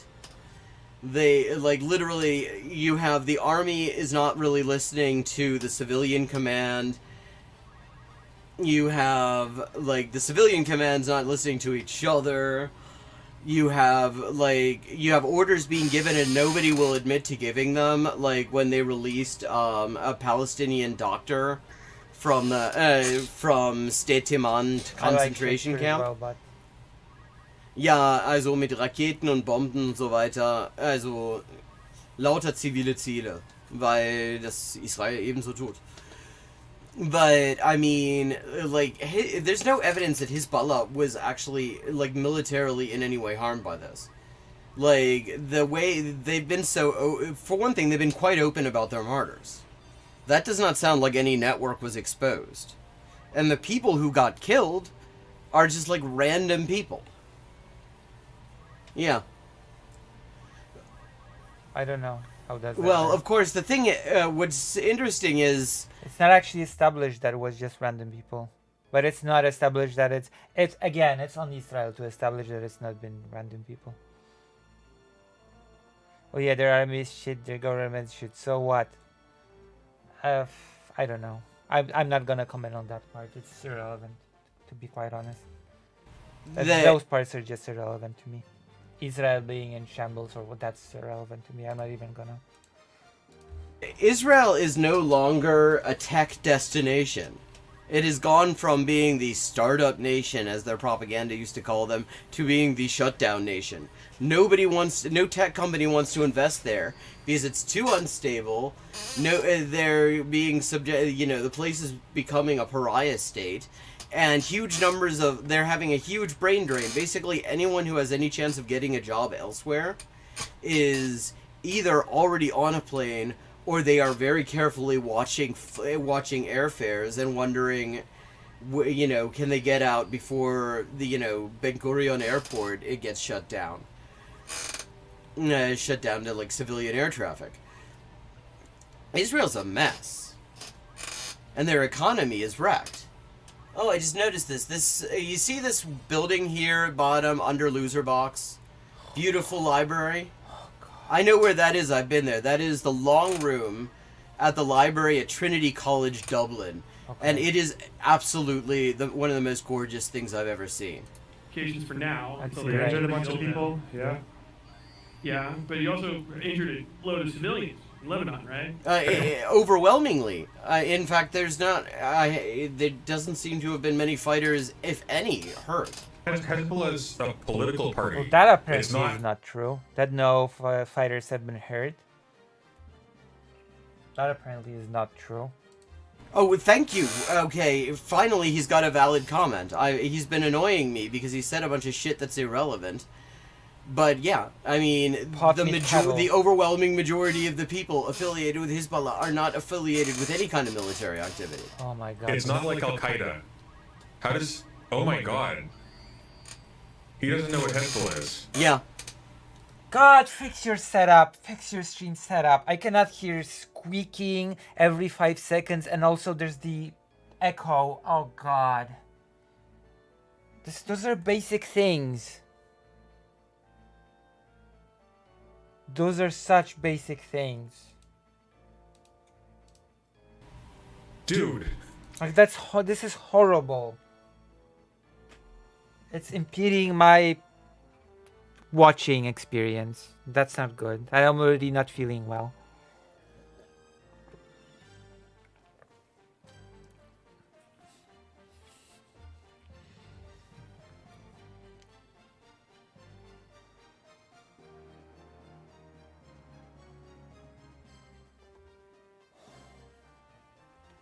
Make sure you don't sit on a chair that will squeak all the time. Make sure you don't have an echo. And the audience could point out the echo at least. Be kind enough. If there's an echo, say, hey, there's an echo. And you can, oh yeah, that's right. Okay, I'll fix it. But apparently nobody in that audience cared. They even listened to the stream.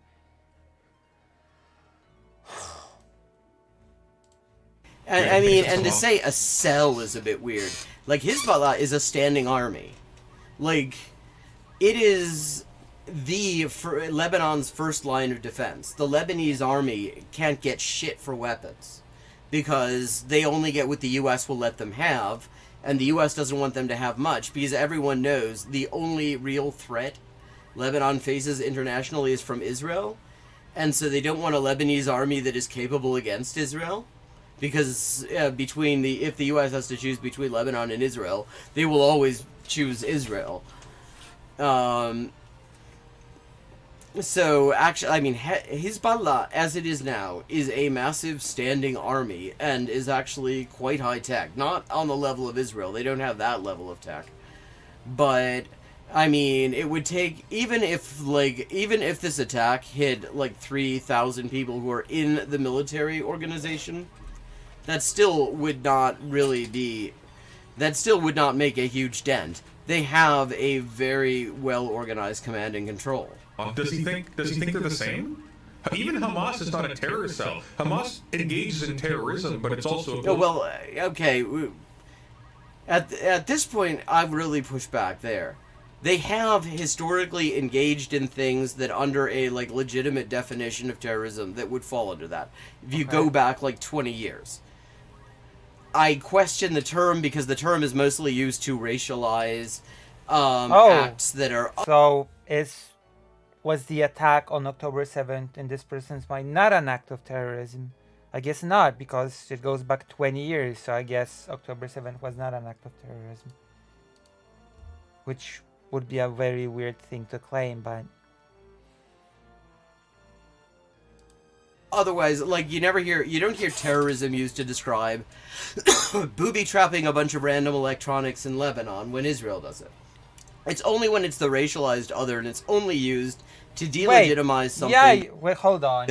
It's only when it's booby-trapping a bunch of random electronics in Lebanon when Israel does it. I would, yes, I would. What now?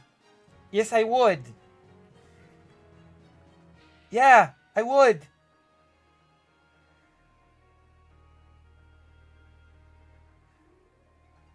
I would call it that. What now? God.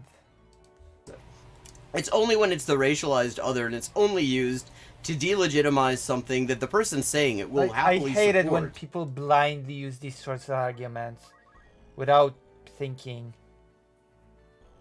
It's like they have it just ready to dish out, no matter what the context, no matter what the situation. If it's somebody else doing it.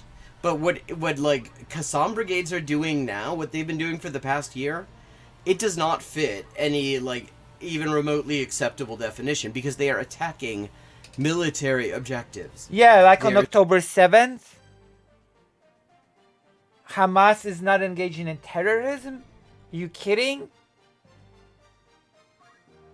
Oh yeah, October 7th was only military installation attack. Uh-huh. Mm-hmm.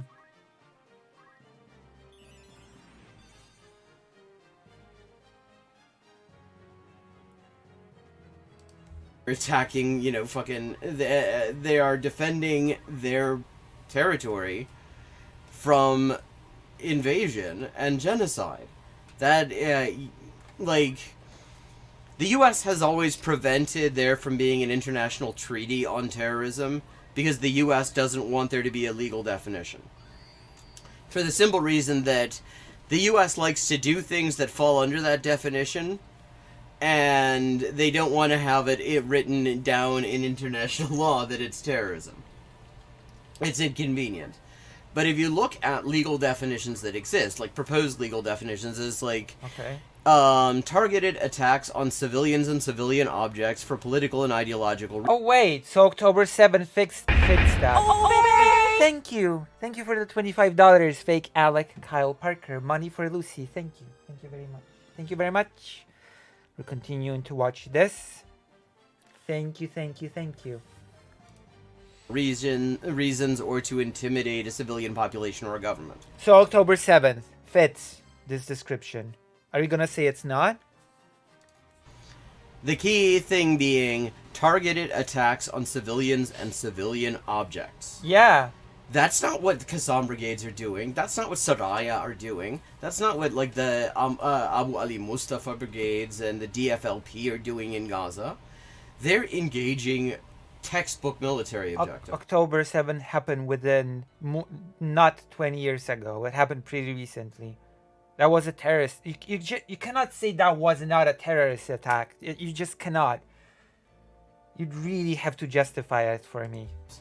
That ain't like by any definition of terrorism that is remotely legitimate. That's not it. Political party that governed Gaza. This is the reason why it provided The political party that it was elected to govern all of Palestine. Well, all of 1967 Palestine. Well, according to this person, it was targeting civilians. I mean, Ismail Haniyeh, who Israel murdered just recently, was the elected prime minister of the occupied Palestinian territory. This is why it's a war, right? Like, What happens when you injure civilians during wartime? I don't know what the proportion of injured civilians is to militants yet. We don't have that Oh, well, I mean, it's virtually 100-0. data. 100 to nil? That's just stupid. I'm sorry. 100% of casualties were civilians and no combatants were hurt by those pagers. Come on. Now it's on you to prove that. Once you say something as ridiculous as this, now it's on you to prove it. I'm sorry. What? 0-0? 100-0? Seriously?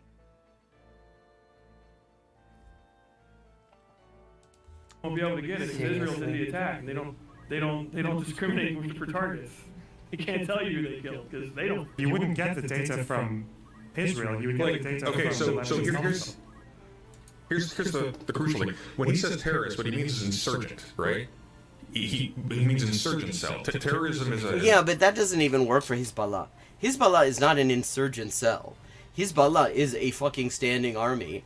And of the two armies that there are in Lebanon, it is by far the most sophisticated and biggest. a political strategy. It's where you target like sensitive pieces of infrastructure and civilians in order to cause mass chaos, terror, obviously it's in the word, and to provoke your enemies to do things. Okay, reasonable definition there. But I'm noticing the time. It is time for me to turn back into a seagull. Thank you for bringing this to me, Shakespeare. Good to see you here. It's been a while. Oh God. I'm glad I raided you today. I'm pretty sure that President Sunday continues on to say that it's not an insurgency, but yeah, if they're standing, I mean, they're a military target. That's a good point. Yeah. Wow, I've got 14 people in here. I think that may be a new record. That's cool. That is pretty cool. Okay, so thank you to everyone who joined. If you're new here and aren't already in the decoy, We have 24 people here, so I guess that's pretty cool as well, right? We're having a cool stream. Discord. Okay, I guess that's done. So just for you, just for everybody here, we're gonna do a little bit of a treat. We're gonna do one story mission of Final Fantasy Tactics, just for the patient people that were bearing with me with my whole analysis of this thing, as if you can call it an analysis. I hope you can call it something.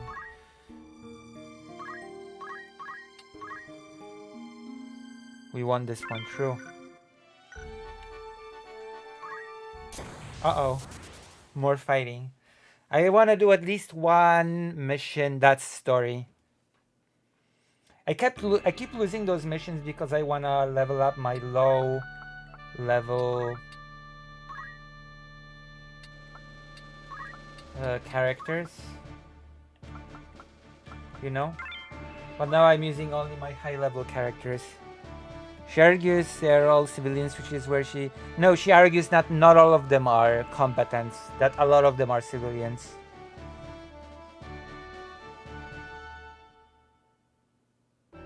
Fake Alec Kyle Parker is white? No way. No way, fake Alec Kyle Parker, that you're white. No way. But yes. We've done very well. Oh, Barry! Thank you.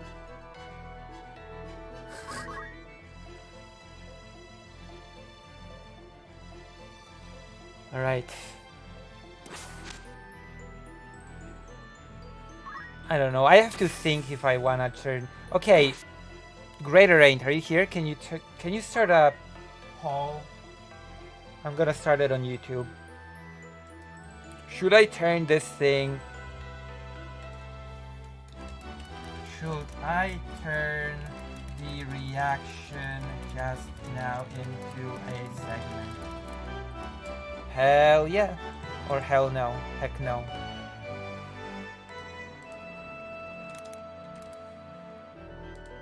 Hell yeah. Heck no.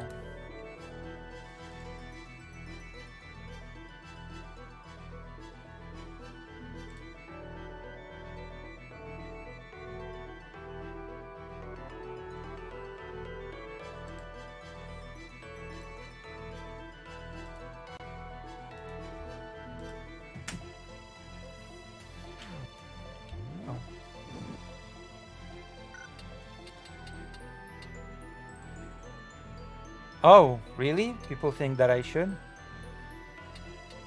Interesting. I'm hesitant, actually. I'm hesitant.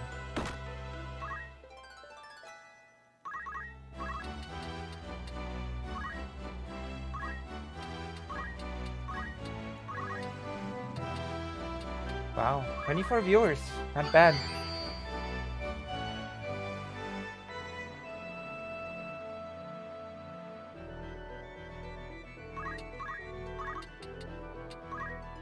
Wow, I'm happy. I'm happy about today. The viewership is growing.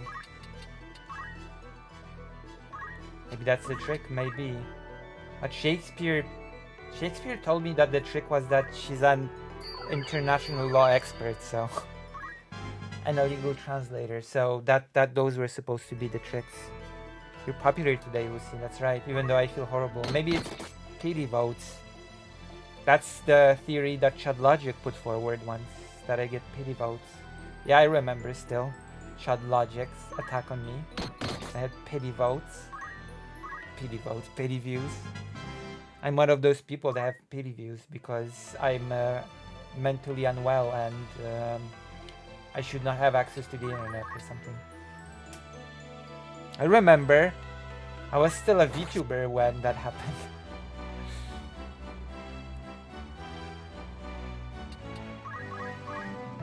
I mean, let's not go that far. We're slowly entering the realm of the whole loser box thing, which I want to avoid. Like, I did not like the echo and the squeaking, and I think that person should fix that, but you know.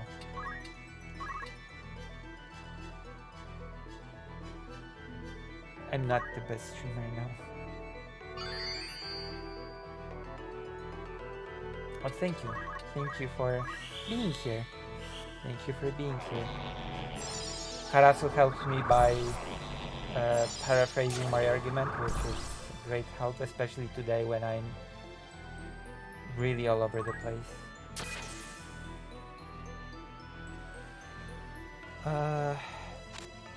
And yeah, I guess.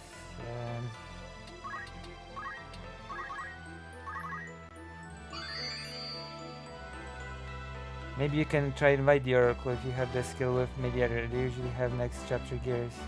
Oh. Really?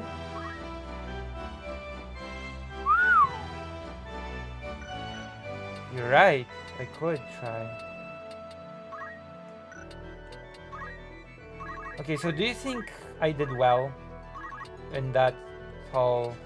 Did I make sense in my rambles?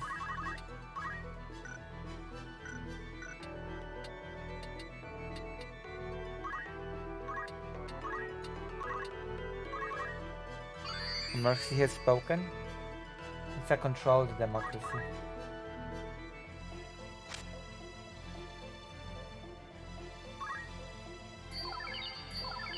What debate? I was debating a video. All right. Damn. Hard to please.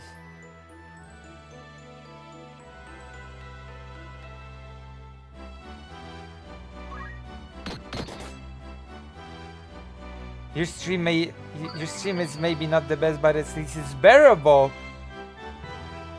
Damn. Damn. My stream is bearable. Well.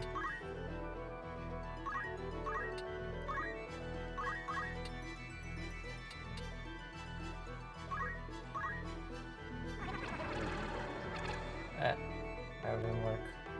I'll keep trying then. I'll keep trying. My stream is bearable. I see. Wait, Estelle, convenient Estelle, what other streamers do you watch?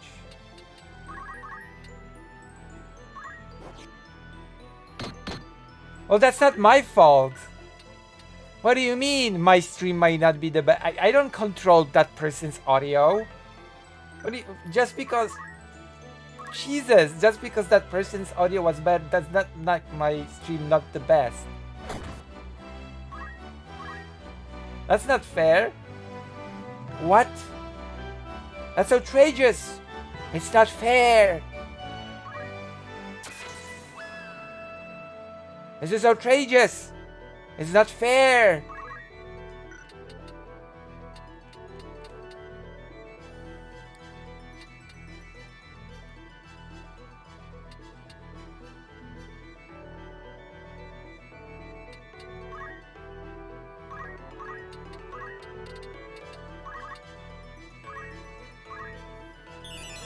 This is outrageous. What other streamers do you watch, Estelle? Tell me now.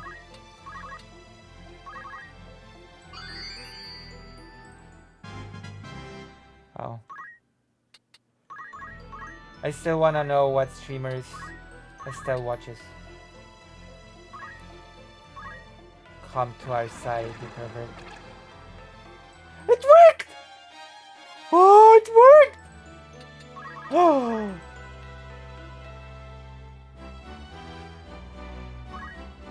Oh.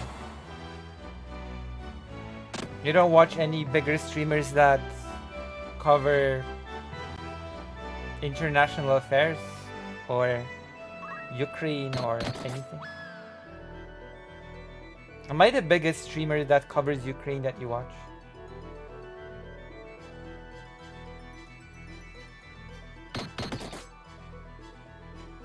Oh. Tyler Discord leaks. Wait, what Tyler? No, I don't want to know. Never mind, I don't want to know. I almost got baited into talking about Westside Tyler. No. It won't work. It will not work. It will never work. It's not gonna happen.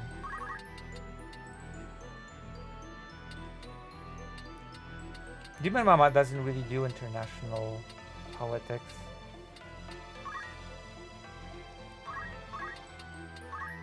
Demon Mama doesn't really do foreign affairs. Per se. I guess Vosh does them. I guess. Ooh.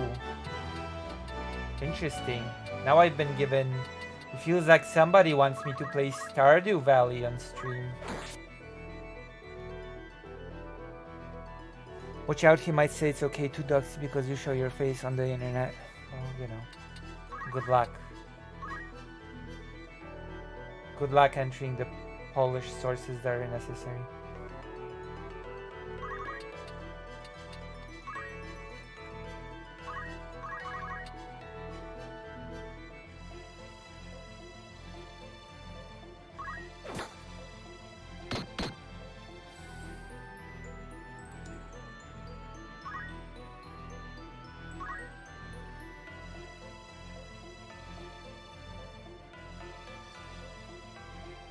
Yeah, that'll yes, that's great for streaming. Playing Stardew Valley on stream with inappropriate mods. That's a great idea for stream. Perfect. Thank you for the suggestion. Yeah, the Oracle joined. Gonna strip them of all the equipment. Thank you. Thank you for making suggestions on how to make my stream more than just bearable.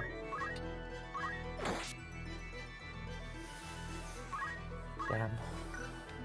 What a sad state of affairs.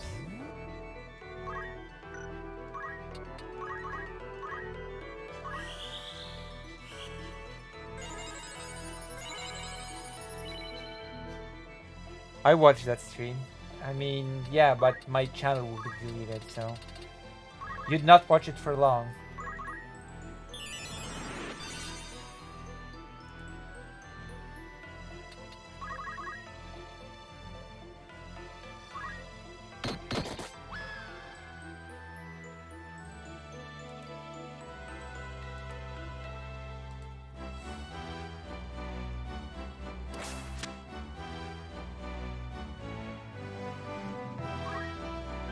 Like, damn.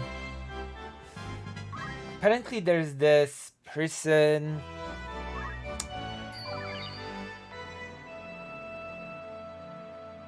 it probably depends. YouTube is not consistent on these rules, I assure you. YouTube is not consistent on these things. If you think YouTube is consistent on... Like, I'm sorry. If that were the case, people would be... you really think that if that was the case, people would not stream hentai games on stream? There would be so many hentai game streamers by now, if that were to be the case.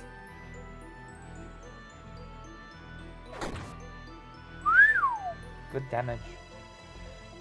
There's this person called...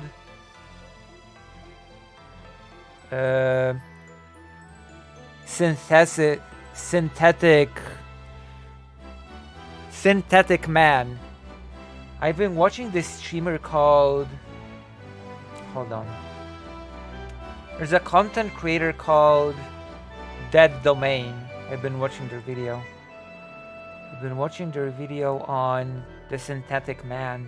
I've never even heard of this Synthetic Man before, believe it or not. But what I'm learning is worrying. I am alarmed by what I'm learning about this Synthetic Man person.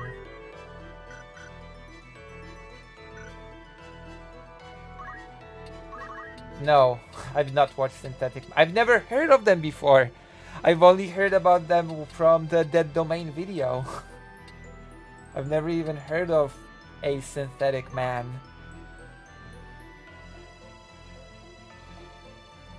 Why would anyone want that for a farming simulator?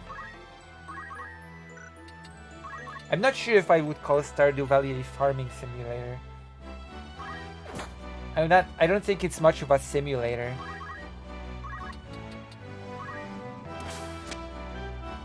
that domain. Yeah, pretty good channel.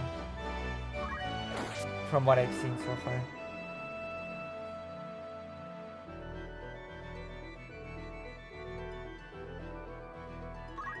Right.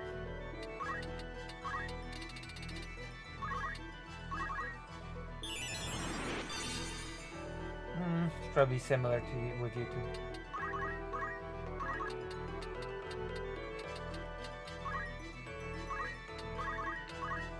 It's sad that you cannot recruit Gavgarian like this using invite. It would be so cool if you just could invite Gavgarian.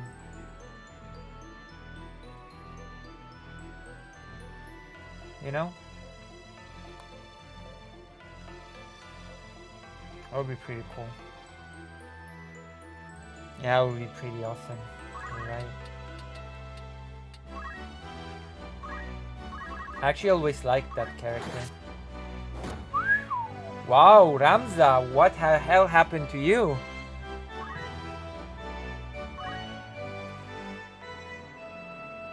Is Synthetic Man the Mantress and they told everyone to mass report? I actually have no clue. I mean, they alluded to it, I guess. Synthetic Man is such a strange character, I'll tell you. I'm so weirded out by the fact that they've actually not been banned by now.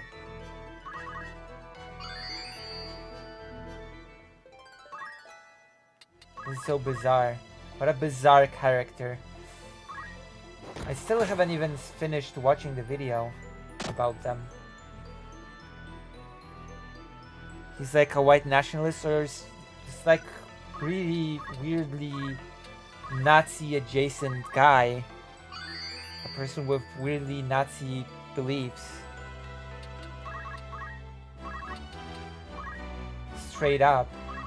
Talking about Jewish people all the time, talking about weird stuff. Lucy, guess which of the following is from Madame Web. When you embrace your responsibility, you will wield an incredible power, or when you take on the responsibility, great power will come. The first one? The first one. At least I like the first one more.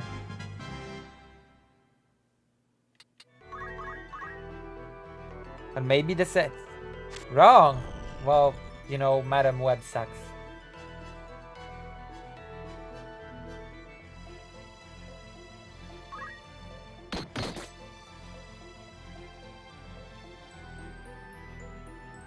There was this famous Spider-Man comic in which Juggernaut was to, I think, kidnap Madame Web.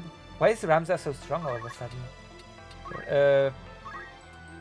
Juggernaut was to kidnap Madame Web. Spider-Man was trying to stop it. And then when Juggernaut picked her out of her chair, it turned out that if she'll be out of her chair... Oh, Barry! Then she will die. Madame Web has incredible stilted lines. Oh. But yeah, it turns out that if she'll be too long out of her chair, she'll die. And Juggernaut was like, oh crap, I messed up. Well, I'm out of here. Bye.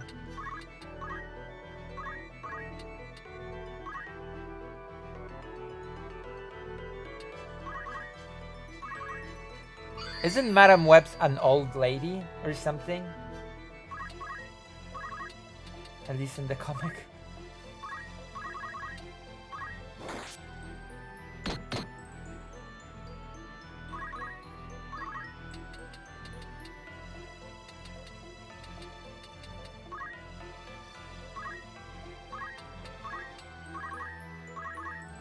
Not in the movie. Oh. Damn, that's ageism. That's ageism at its worst. You cannot have old characters. Old characters are forbidden, I guess. Characters like me are banned, I guess. It's bad to be old now. Oldness is banned.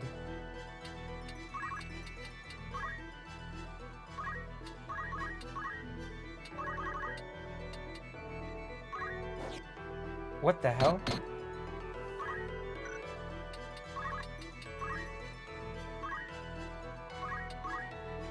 That's not true. There's Miles Morales. Are you saying Miles Morales is a fake Spider-Man? He's a real Spider-Man.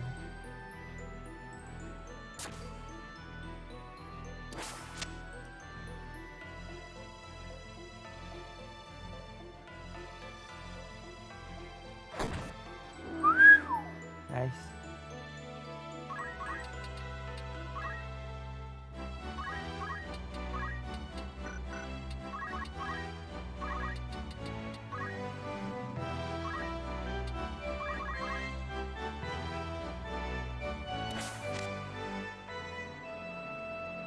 There's also that Piglet Spider-Man.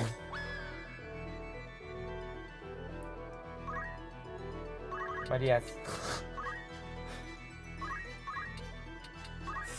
Spider Pig. What's sus? The Piglet Spider thing? That's not sus. It was in the Spider-Verse movie as well.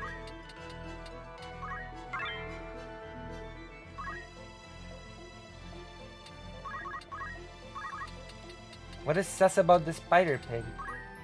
There's nothing sus.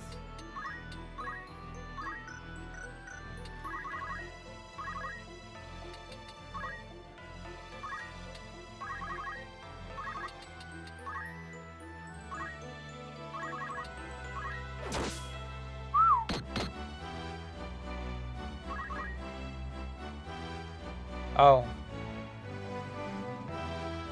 The storyline that introduced Miles Morales was actually pretty good.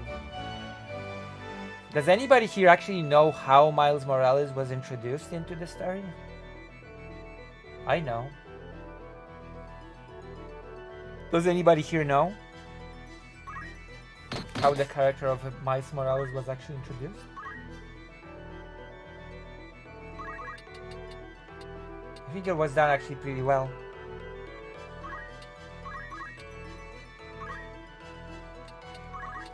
Sorry, what? Vosh adjacent.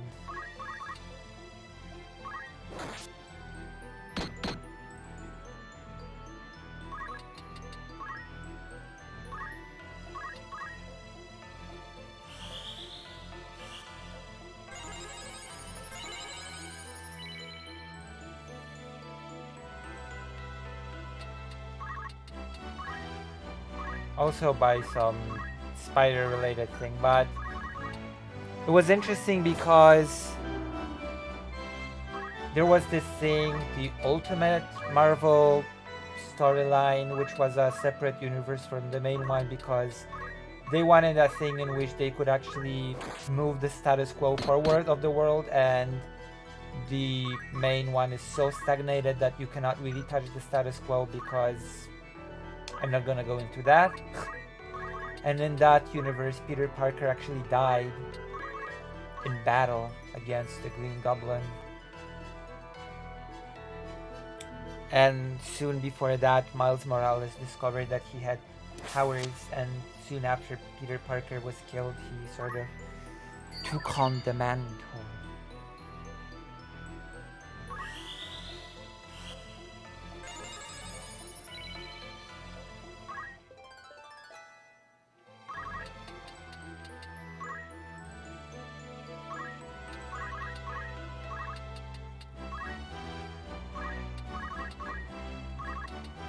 Yeah.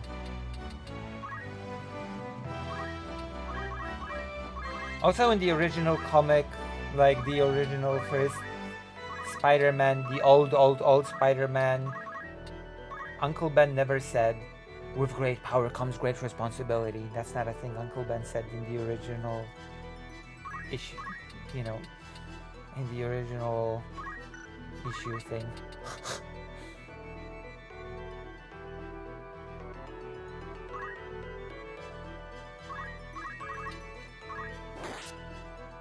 It sounds like that intro to that Zorro cartoon that I used to watch as a child.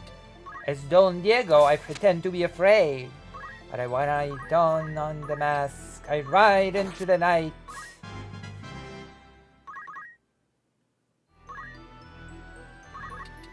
Don Diego, I pretend to be afraid. Hide into the night. Zorro, Zorro, Zorro. I would play that intro, but it's probably copyrighted, so I won't.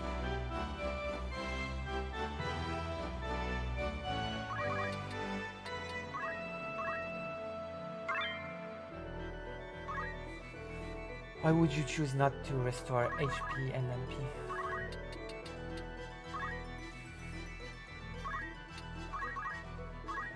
I know. It's mandatory to do the echo.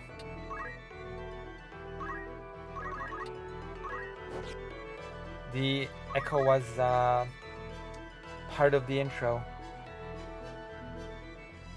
That's because it's a culling. There's too many of them. They're getting out of control. There's just too many of them. It's unreasonable. This is outrageous. It's not fair. I almost forgot that I promised to do a story mission. Because I was about to say, oh, after this we're gonna finish. But we're not. I promised to do a story mission.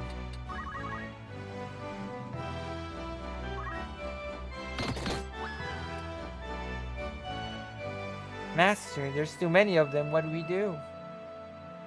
We kill those pesky younglings. Yay!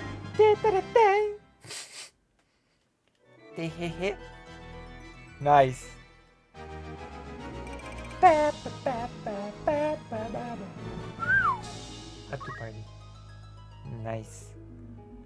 Cannot anymore unit per dismiss all units. Yes. Jesus, we're gonna dismiss all the horrible chocobos. They're breeding like chocobos. Okay, we're not getting rid of Boko. That's a clear callback to Final Fantasy V. Goodbye, bye. Lucy, have you seen the videos when Anakin wrote a dissertation on Darth? Maybe.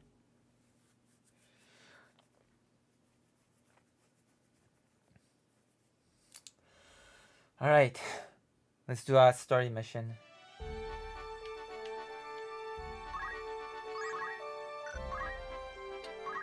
But first, Fitiro.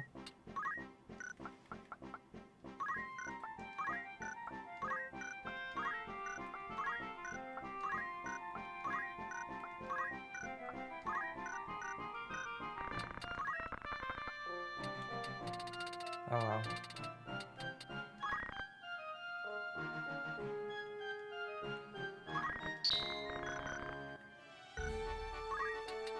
You slaughter them like animals. True, not just the men, but the children and women.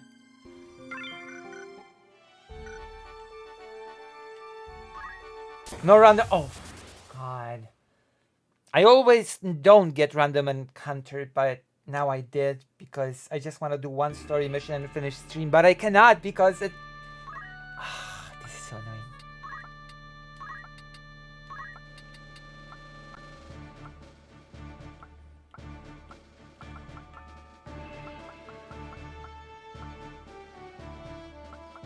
I'm gonna use the extra level 41. Hold on. I'm gonna use this character for this battle. They died on their own. No, they were all killed as well.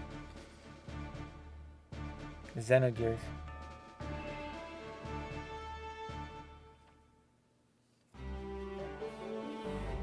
This game has good music. Have you noticed that? Have you noticed that this game has pretty good music? I've noticed. They kill their pets too.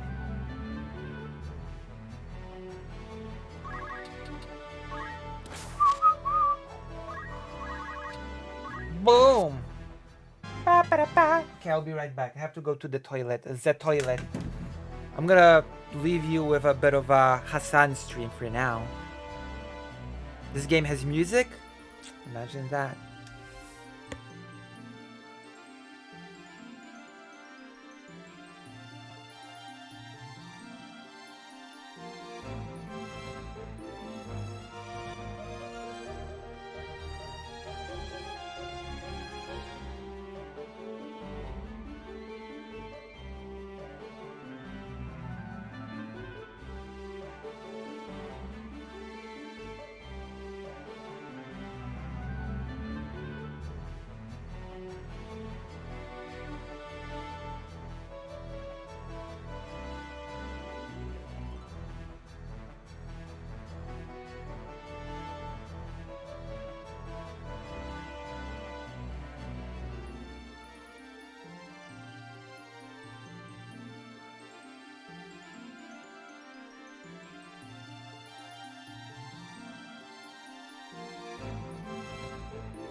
Oh. Huh. I wish I could go back to FF14, but I can't afford the sub currently. DM me. Maybe we'll try to do something about it.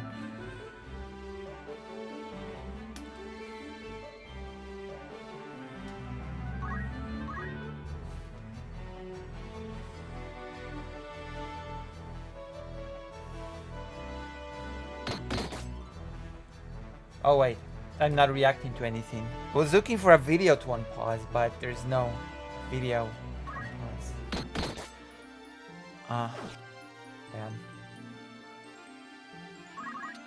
I was like, let me unpause this video that I'm not really watching.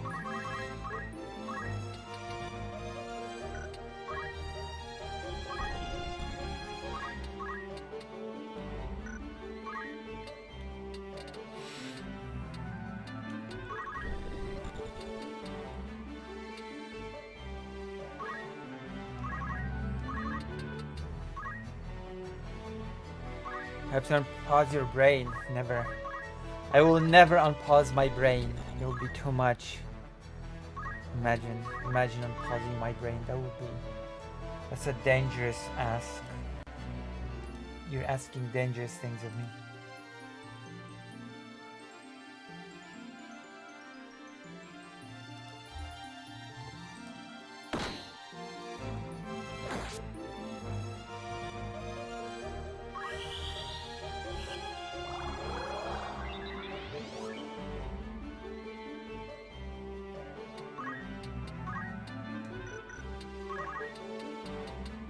Run away. Run away.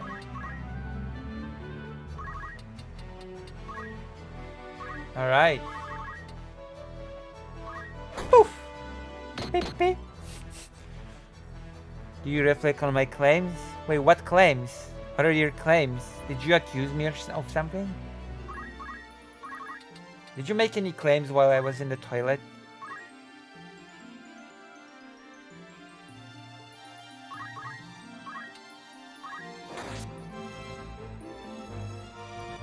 Oh.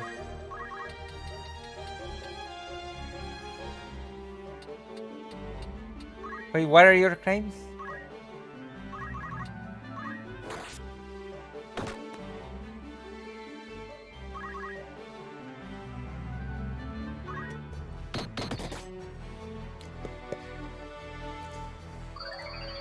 Oh wow, auto potion. It worked. How do you like the new comic? I guess, tell me that. How do you like the new comic? The one with the mice. Hmm? Lucy knows what she... What? Wait, what did I do? Was my zipper unlocked? No, my zipper was... My zipper is okay. Just we... Oh, Thank you for the $5. Gonna be lurking probably until I fall asleep. Thank you for the stream and FF Tactics. You're welcome. My pleasure. FF Tactics is a good game. I thought you'd stay for the story mission. Just we bicker back and forth a lot about your views in regard to yourself. I say you're good, you say you're bad. Do we ever feel like maybe you're actually not as bad as you thought? No, I am. That is unfortunate, but I am pretty bad. Nobody commented on the comment. Listen notes. I don't know Japanese. Those are just sound effects. The only text in that comic is sound effects. Jesus, I have to subtitle the sound effects, I guess. That comic book has no dialogue. It only has sound effects. Nobody's saying anything. One thing says that the mouse is silent, and one thing, and the other is the sound of sobbing. I believe there are only two sound effects in this whole comic: the sound of silence to the mouse and... Yeah, but none of them are in speech or thought bubbles. Thank you, Hardball Babylon.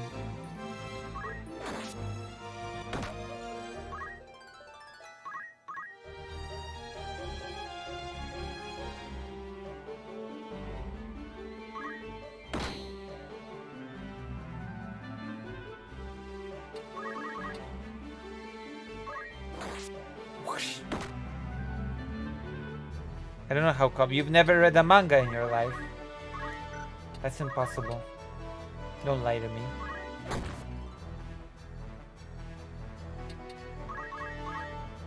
Don't lie to me. I don't believe you.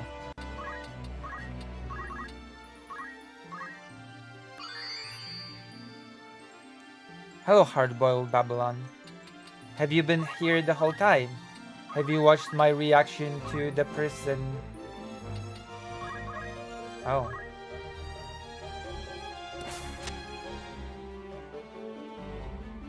A manga is a comic book.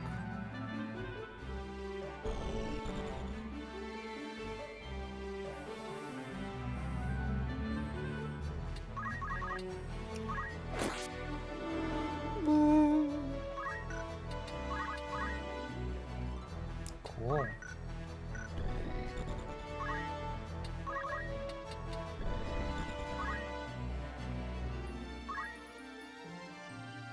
What? What's not? Stop it. Stop saying such things. Oh, loser box. Jesus.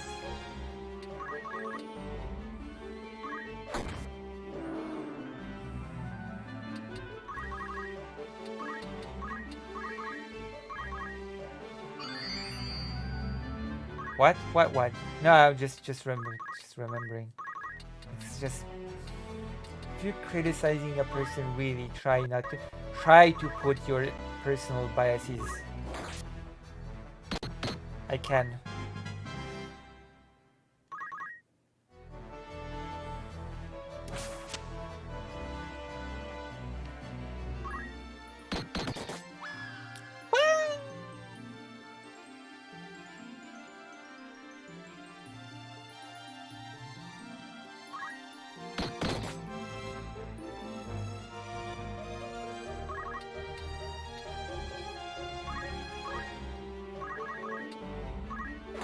All right.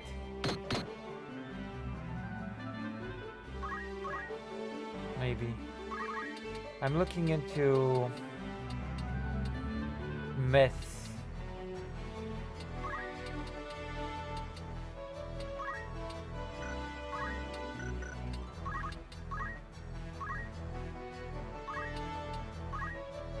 What massacre? Oh. No, it was justified. I don't have to repent. It was justified. What do you mean?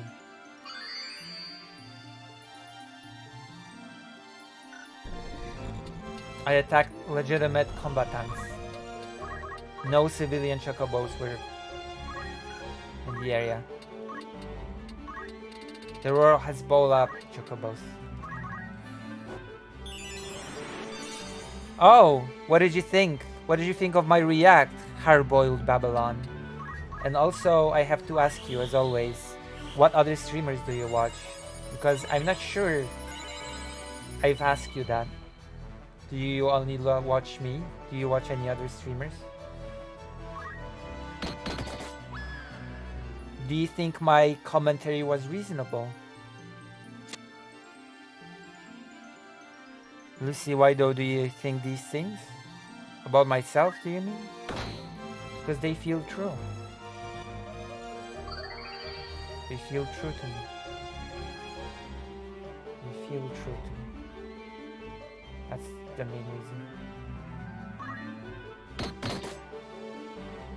I guess. It just feels true to me.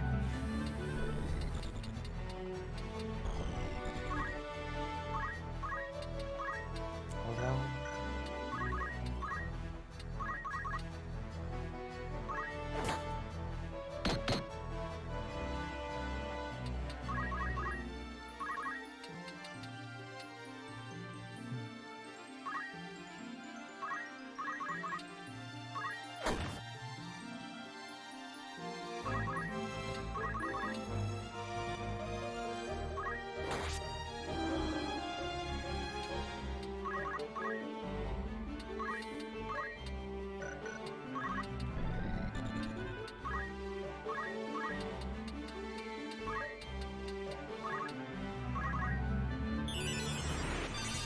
Wow.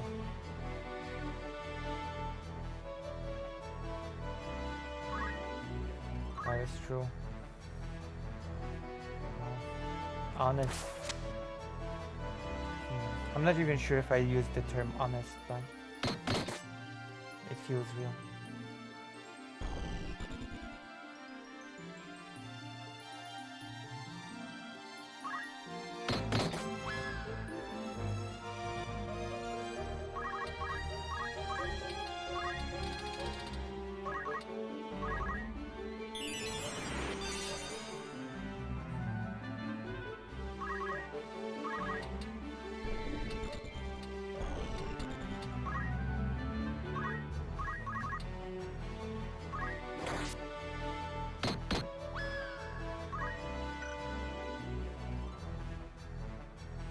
Oh.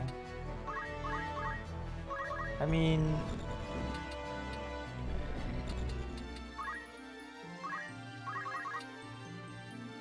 They don't have to be lies. People can mean it, but...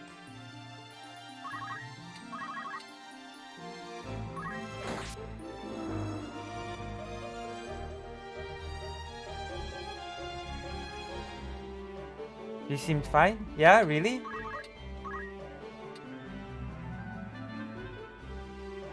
My commentary felt fine. And what other streamers do you watch? Hardboiled.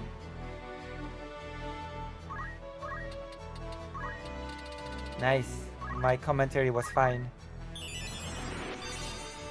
Yeah, they can mean it, but you can, for example, feel like that just they do not see the full picture, and therefore they believe you're more okay than you actually are.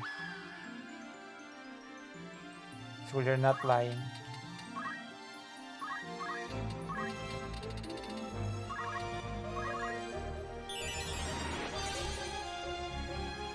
You see? It doesn't even have to be a lie.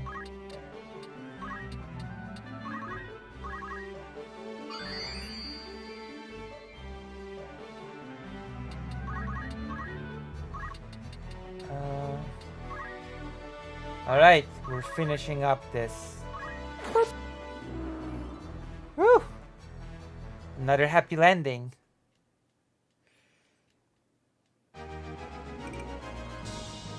$20K gil.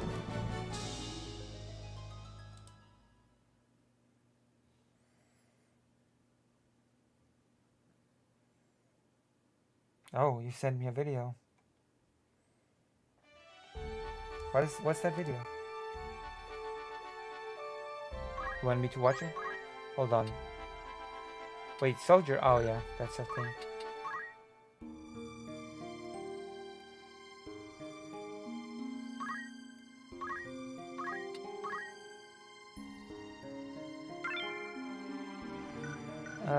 There's no one thing. There's many things. I saw. You want me to watch it on stream? But let's do the story mission first. I promised people that I would do the story mission. It's many things.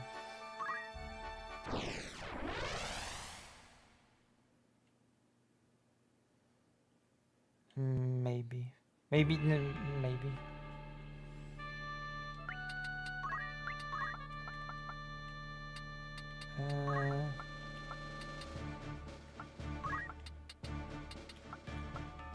Alright, we're gonna choose these characters.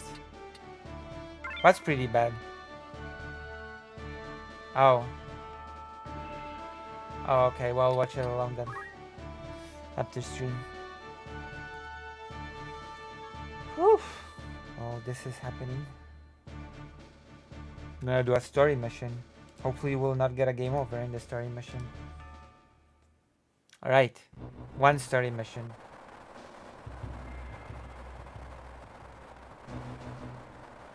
The negative trade action that you have the easiest time sharing. What rotten luck, fighting monsters in a swamp. Lousy footing on top of that. It's raining, be careful. It'll be fine. I don't know. I don't do enough, I guess. guess that's pretty bad. And I can just speak up. I don't do enough.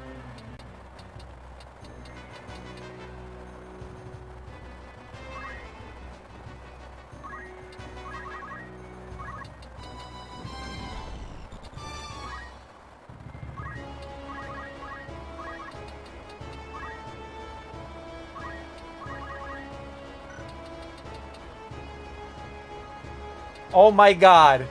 All the really?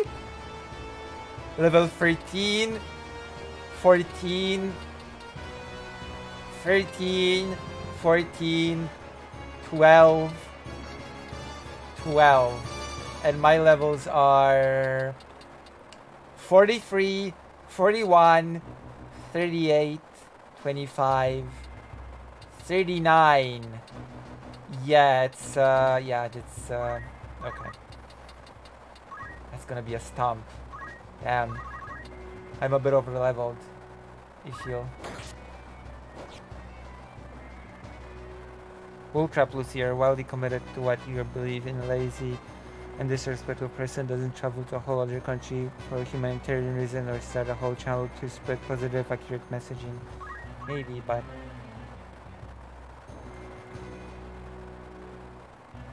President Sunday and Riverboat Jack on YouTube, Willow and Chariot on Twitch usually. So how do I compare to these people, do you think? Hardboiled Babylon.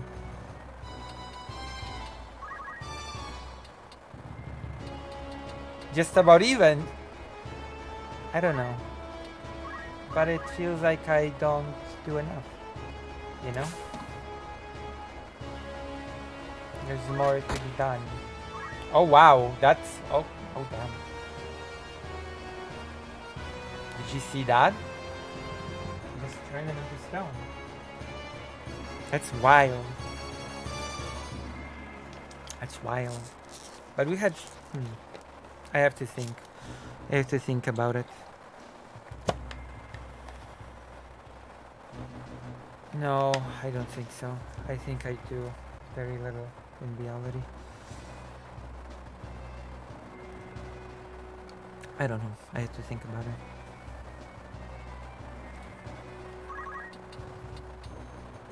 When you think about yourself, you also think about the worst and the other things that matter to you but not turn you on. Maybe.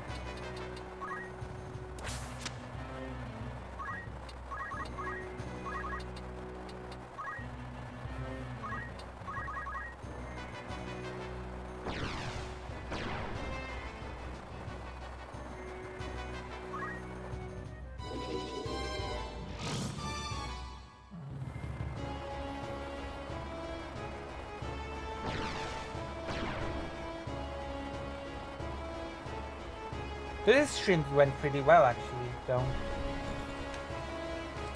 It's supposed to be super short. Oh god. I was supposed to stream for far shorter. Do you feel you shouldn't lean on others or like getting help is selfish? I mean, getting help is okay. Cooperation and, you know, I think getting help is okay. More like I should be helping more myself. Maybe I lean on others too much. Maybe I don't help enough myself. You know?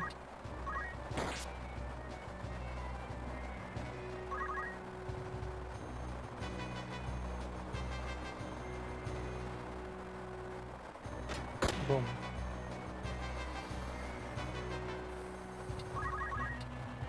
On second thought, I'm okay with you watching the video on stream, but I don't know if it's really good to watch. I see. It's just massacred that ghost. How was I able to touch that ghost? Aren't ghosts incorporeal or something? Poison.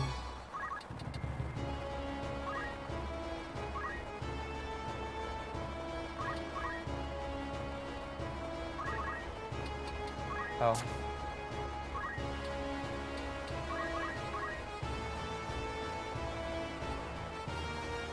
I tend to avoid being on others. Maybe. I'm not so sure. There are definitely people that I heavily lean on.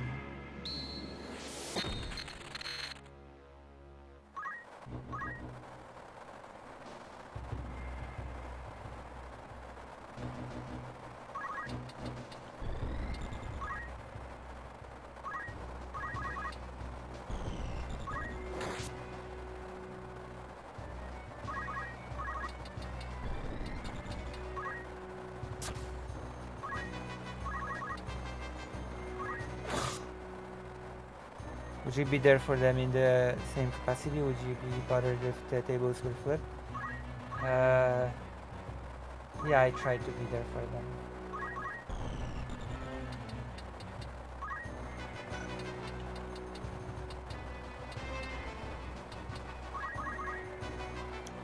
As much as I can.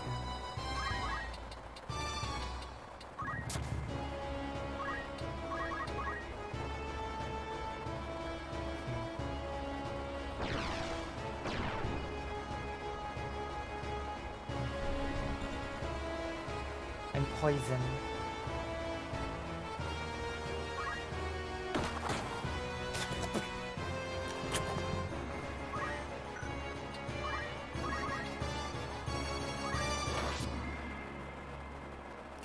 Hello, tipster. What brings you to this humble little stream? Have you been lured in by Final Fantasy Tactics? He managed to turn one of them into stone. Gaming. Nice. True. Gaming's good. But unfortunately, after this, we're gonna finish through. After this level. After this story level. Boom. You should stop being white, tipster. Why are you white? But I mean in a vacuum and not because you owe anyone. I don't really do things for people because I owe them something. I don't mind doing things for people who are strangers. Oh. Well, I'm not really using magical weapons in this game right now. The game,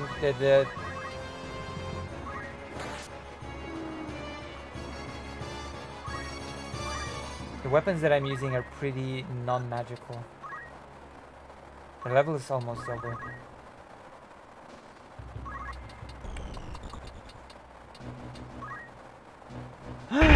Oh, thank you. I'm not white, I'm Latino, so I must represent Latino pride in chat. True. But you were white in chat, is what I mean. Your name was white. That's what I mean when I call people white in the chat.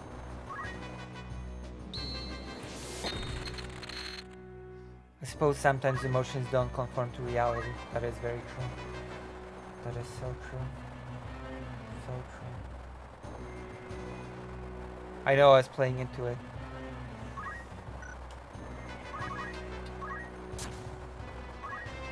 The whiteness of the names. Boom. Tipster. Oh, Barry? Yeah. The best one.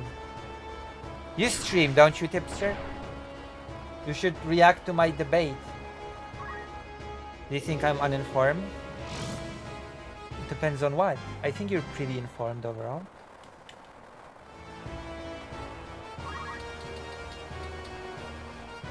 You did a debate? Yeah. It was 4 hours. I'm gonna link it. Oh boy. Don't worry, it's not just a blob.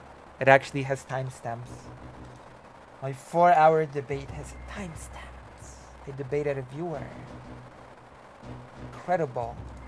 It has a pretty cool...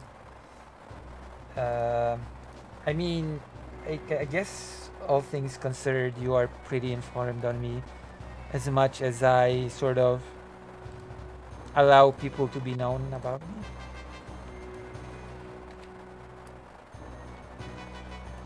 That's the link. Hold on. I have to log in. Oh my god. Hold on. I'll log in.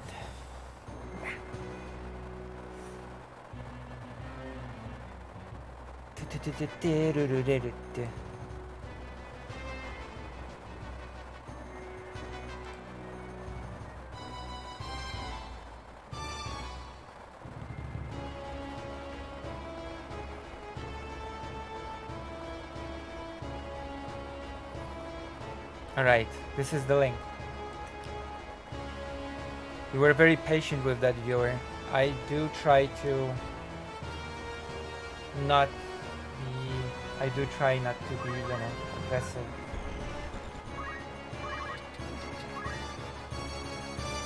I do my best. It's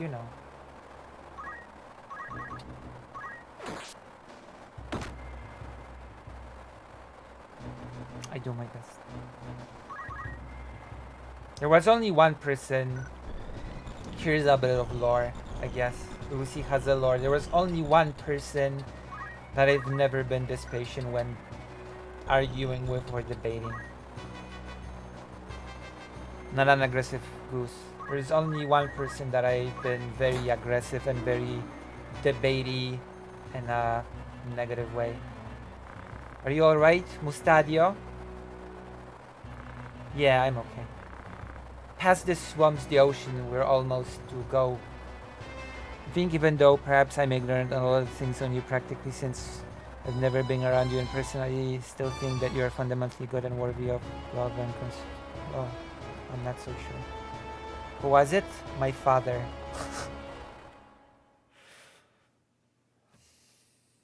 My father.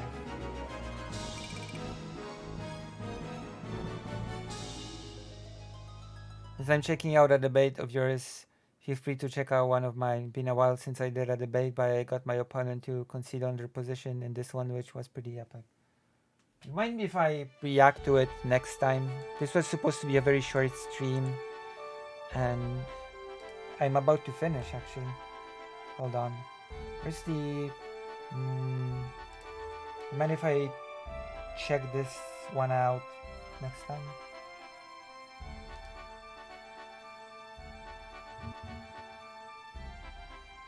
Lucy, could you even say that about someone you dislike? Would you treat a criminal like that? Even go up to someone and say you deserve no love? Wow, now you're asking me questions my therapist asks me.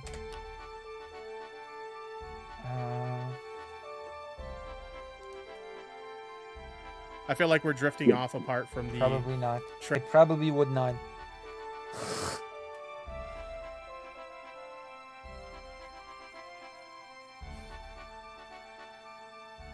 Oh, Resident Evil 2. Wow, I finished that on stream already. So there's no point in revisiting it. 3,000 views 1 year ago. Wait, that's an old debate. I guess I'm gonna watch it. Now that I promised, it's 57. Alright, I'm gonna watch it. Was it trans rights? Alright, we're gonna watch the debate on trans rights tomorrow. So I guess we got a schedule for tomorrow to watch a debate from 1 year ago.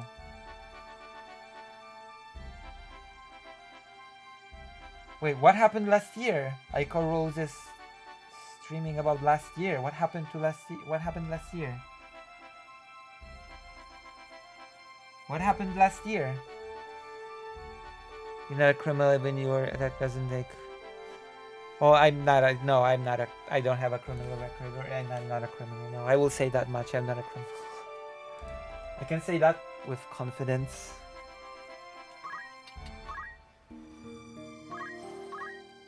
All right.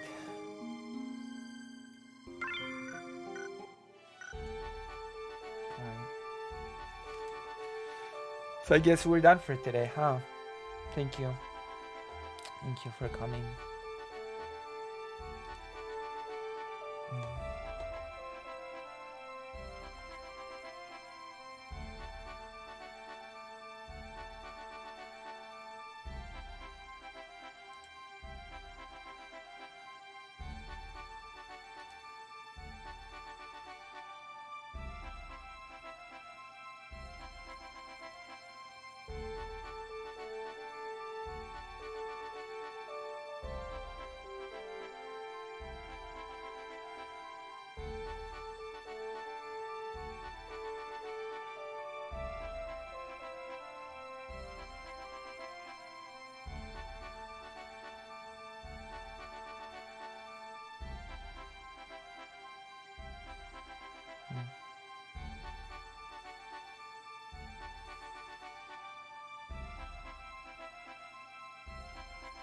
All right. Me? Maybe a bit. Maybe a bit. Alright, I'm gonna finish for tonight and I'll see you. I'll see you. If you want, we can continue this privately. Okay, I'll see you tomorrow. A Wiggler, damn. Damn. Alright, I'll see you. Good night. It's 3 a.m. Damn. Good night.